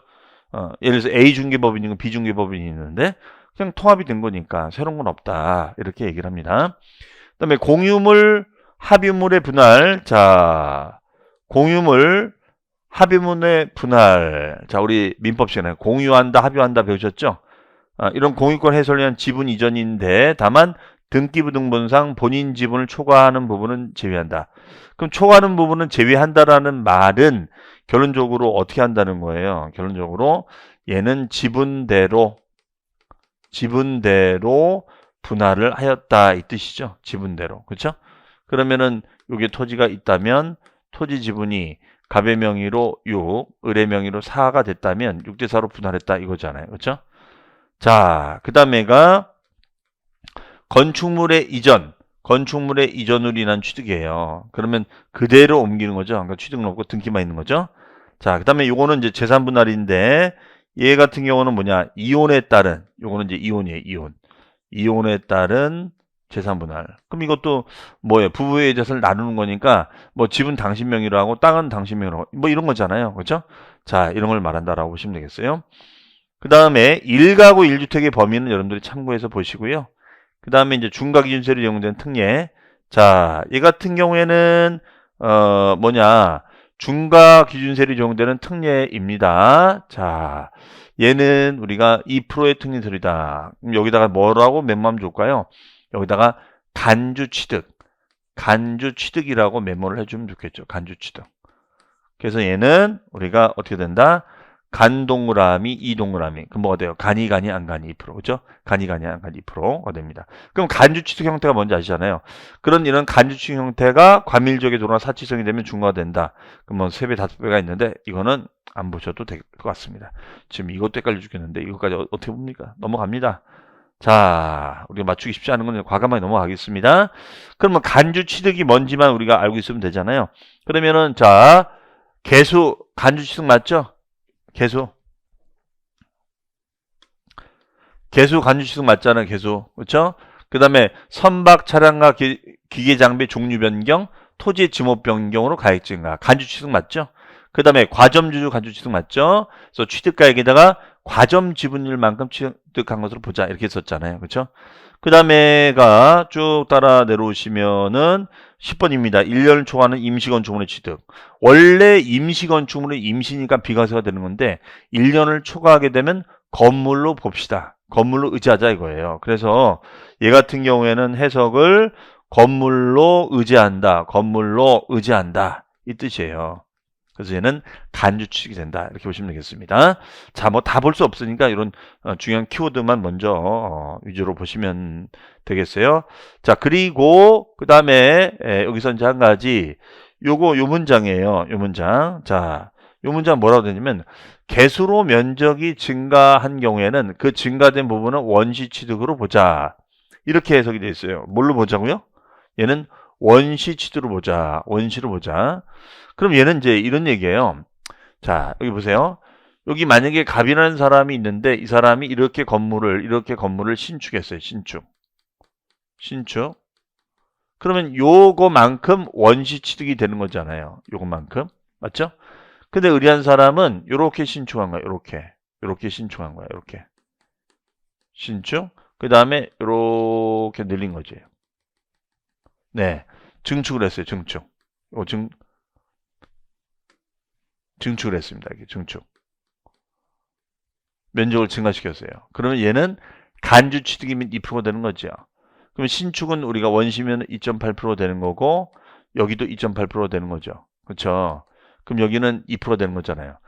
그럼 매칭이 안 되는 거죠. 여긴 전체 금액에 대해서 2.8인데 여기는 일부가 2.8이고 늘어난 것만큼 2%가 되는 거니까 얘가 세금이 더 많이 나오는 꼴이 되는 거잖아요. 그렇죠?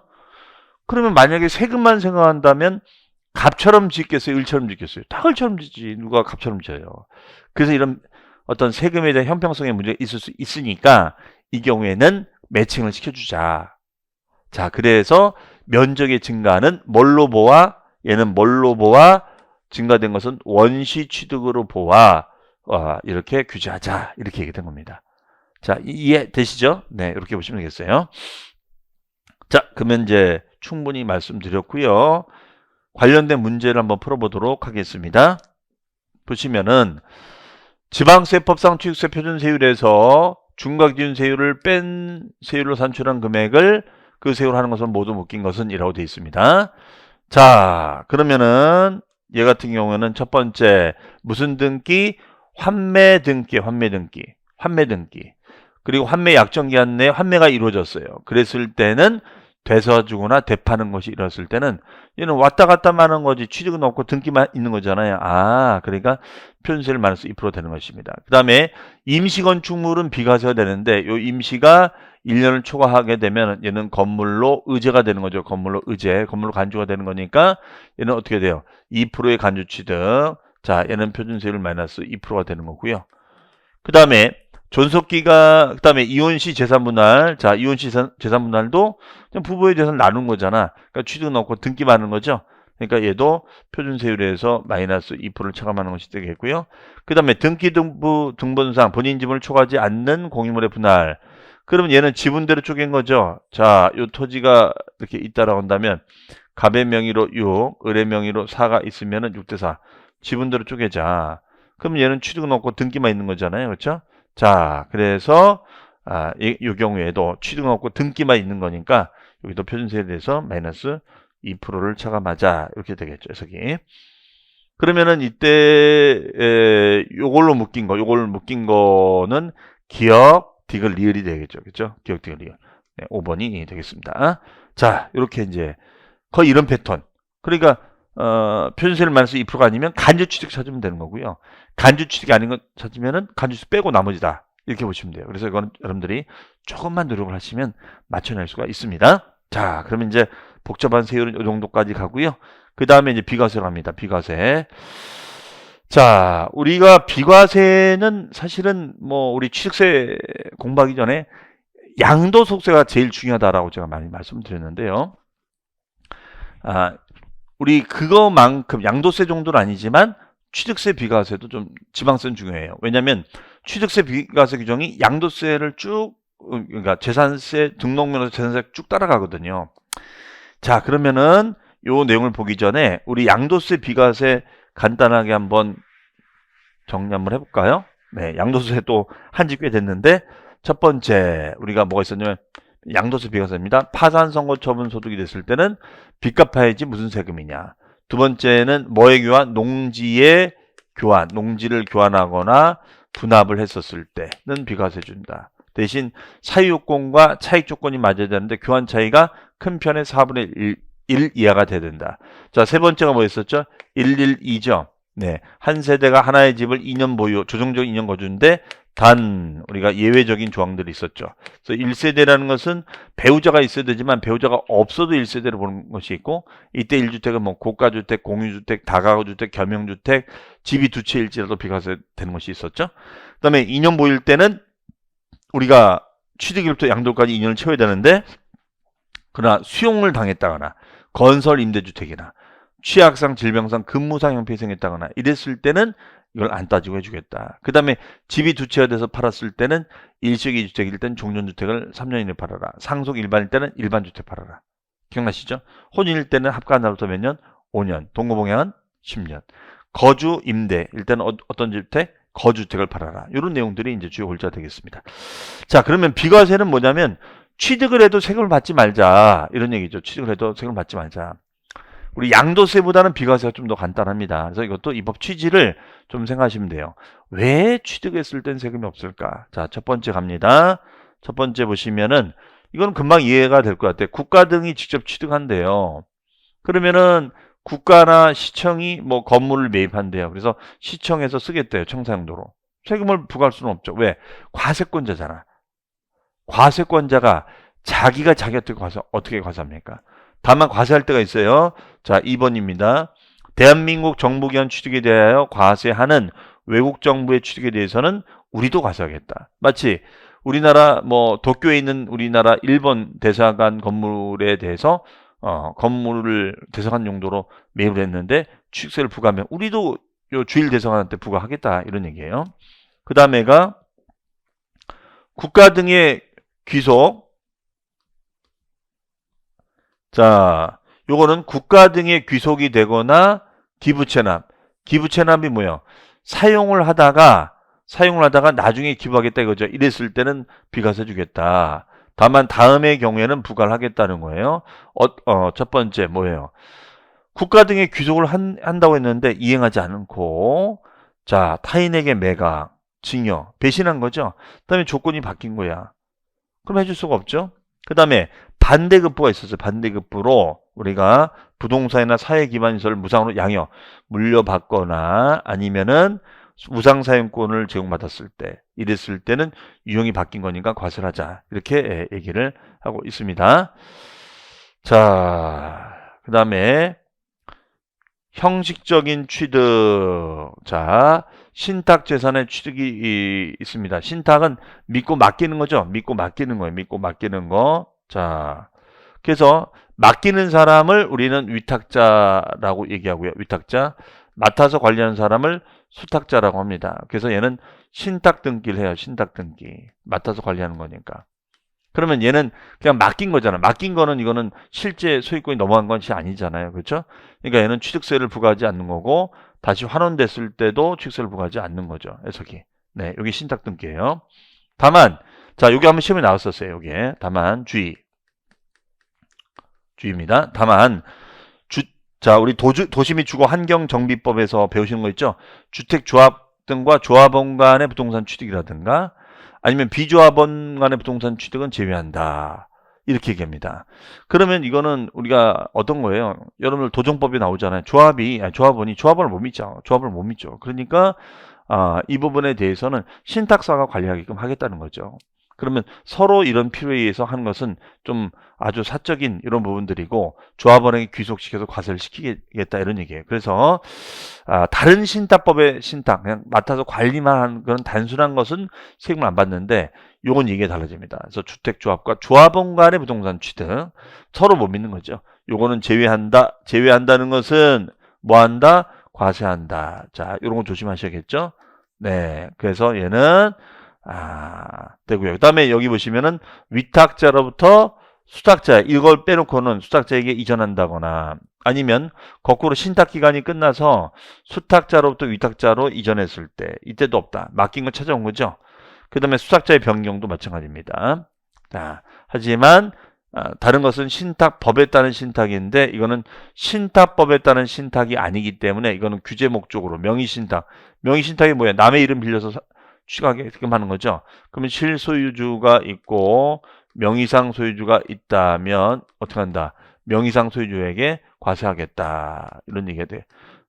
이거는 징여로 봐요. 이건 징여로 봐서 과세를 하겠습니다. 이렇게 해석을 하고 있습니다. 네. 자, 그 다음 요거로 합니다. 바로 이제 요거잖아요. 요거. 네. 그러면 우리가 신탁법에 따른 신탁이 된 거고 어떻게 돼요? 이쪽 위탁자 수탁자로 넘어간 거죠. 세금이 없어. 그러나 신탁 기간이 끝나서 다시 돌았을 땐 세금이 없다. 그래서 얘는 취득세 과세하지 않고 이때도 과세하지 말자. 근데 수탁자가 변경됐다. 그러면 수탁자가 마음에 안 들어서 신탁회사를 바꾼 거야. 이것도 과세하지 않겠다는 거예요. 다만 이제 이런 게 있을 수 있어요. 아니 교수님 세금을 받았던 기억이 나는데 있는 거 있잖아요.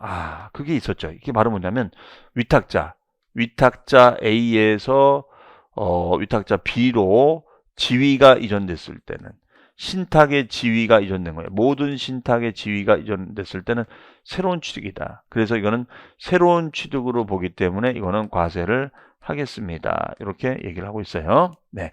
그럼 위탁자가 수탁자에게 신탁을 했을 때는 얘는 세금을 받는다 안 받겠다 이거죠. 자, 그 다음에가 관련 법률에 따른 환매권 행사로 인한 취득이에요. 그러면 환매라는 것은 되사주거나 되파는 겁니다. 팔았다가 다시 사주는 거야. 그러면 이때 법률에 따른 환매다. 법률에 따른 환매. 그럼 법률에 따른 환매는 이거는 강제성을 동반한 강제환매거든요. 그러니까 강제환매니까 얘는 세금을 받지 말자. 이렇게 얘기를 하고 있어요. 얘는 강제환매니까. 자, 이거예요. 그래서 무슨 법에 따른 환매권 행사는 얘는 세금을 부과하지 말자. 그래서 얘는 이렇게 문제를 풀면요. 여기에 이런 게 나와요. 뭐 특별조치법, 네, 이런 법이 나옵니다. 하지만 그런 말이 없어. 환매 등기를 병행하는 부동산의 매매로서 환매 약정 기간 내에 매도자가 환매한 경우에 그 매도자와 매수자의 취득은 취득세를 부과하자. 그럼 얘는 어떤 거죠? 취득은 없고 등기만 있는 거잖아요. 그렇죠? 그럼 표준세율에서 중과기준세를 차감한 세율을 적용하자. 자, 그래서 문장의 앞에 무슨 법, 네, 무슨 법에 의한 환매 등기, 요거는 비과세예요. 하지만 그렇지 않았을 때는 특례세로 한다. 두 가지가 있다는 거 조심해서 알아두셔야겠어요. 아셨죠? 유형이 두 가지가 있다는 거. 그 다음에 3번 지문을 우리가 많이 봤어요. 자, 3번은 왜 우리가 비과세죠? 그렇죠. 3번 지문은 이거잖아요. 네. 임시행장 공사현장사무소. 자, 뭐 예를 들어서 종강역 앞에서 미스트롯 가수들이 임시 공연을 한다. 그러면 종로구청에다가 임시 가설 건축을 신청을 한 다음에 공연을 하거든요. 그럼 그거 끝나면은 이제 없어질 거예요. 그러니까 이거는 받지 말자. 그런데 1년을 초과해 버리면 얘는 임시가 아니지. 그러면 정식 건물처럼 되는 거야. 다시 말하면 상설 공연장으로 바뀌었다. 이럴 때는 부과하자는 거예요. 이해되셨죠? 네. 그 다음에가요. 개수는 원래 간주취득이죠. 자, 개수는 간주취득이죠. 개수는 간주취득이 되는 건데 이 경우에는 비과세 주자. 즉 공동주택의 개수. 다만 대수선은 제외. 자, 대수선은 제외한다는 것은 요거는 과세하겠다. 이런 얘기가 되겠죠. 얘는 과세하겠다. 이런 경우에는 시가표준액이 9억 원 이하인 주택이 됐을 때는 부과하지 않겠다. 그러니까 이거는 이렇게 해석하시면 돼요. 단독주택이 아닙니다. 단독이 아니라는 점. 그러면 이거예요. 공동주택이, 아파트 같은 공동주택이 있는데 이것이 노후화된 거야. 그래서 원래는 재건축을 하고 싶었는데 노후도를 따져보니까, 노후 진단을 해보니까 재건축할 수준은 안 되는 거예요. 그래서 우리 이런 경우에는 야 이거 그러면 우리 재건축 못하면 이제 어떻게 돼? 무산되면은. 그럼 우리 완전히 뭐 이거 완전 그지처럼 할 수는 없지 않냐. 그러니까 가가호 모여가지고 17반 내서 우리 좀 엘리베이터도 가설도 하고, 그 다음에 뭐 페인트 칠도 하고 이렇게 하자 이거예요. 하지만 거의 리모델링 수준에 준하는 가치를 완전 밸류업 시켜주는 이런 대수선은 안 된다. 그러지 않은 단순 개수는 공동의 이익을 위한 거니까, 준공익성이 있으니까 부과하지 말자. 이런 얘기예요. 자, 요 점도 여러분들이 잘 기억을 해 두시고요. 그 다음에 2번도 잘 알아두시기 바랍니다. 그 다음에 5번은 제가 1, 2월 강의할 때도 그렇게 했었어요. 5번은 참 슬픈 조항이다. 그렇죠? 자, 남의 부모님은 하이브리드 카를 물려줄까, 전기차를 물려줄까를 고민하는데 우리 아버님은 네, 돌아가시면서 폐차를 물려주시는 거죠. 네, 아들아 폐차를 부탁해. 쓰러집니다. 자, 이런 경우일 때는 어떻게 하자? 부과하지 말자. 어떻게 보면 당연한 거 아니겠습니까? 그래서 여기 보시면은 돌아가시기 이전에 천지변 화재 등이 생겼을 때, 차량 초과, 연식이 초과됐을 때는 세금 받지 말자. 그래서 키우던 사용할 수 없는 그런 차량이 되겠습니다. 없는. 그 다음에 이제 이러다가 이제 2번 조항이 재작년인가 신설된 거예요. 돌아가신 날부터 3개월 이내에 상속 이전 등록하지 않은 상태에서 폐차 말소된 것도 포함한다. 요거는 참고해서 읽어보시고요. 자, 이렇게 해서 이제 정리를 해봤습니다. 그럼 문제를 한번 풀어보겠습니다. 자, 지방세법상 취득세가 부과되지 않는 것은 이라고 되어 있어요. 취득세가 부과되지 않는 것은 이라고 되어 있습니다. 그러면 이 경우에는 우리가 이제 어떻게 되느냐를 보시면요. 이런 얘기죠. 1번 주택법에 따른 공동주택의 개수다. 공동주택의 개수. 그러면 공동주택의 개수가 됐으니까 얘 같은 경우는 어떻게 돼요? 얘는 방금 했잖아요.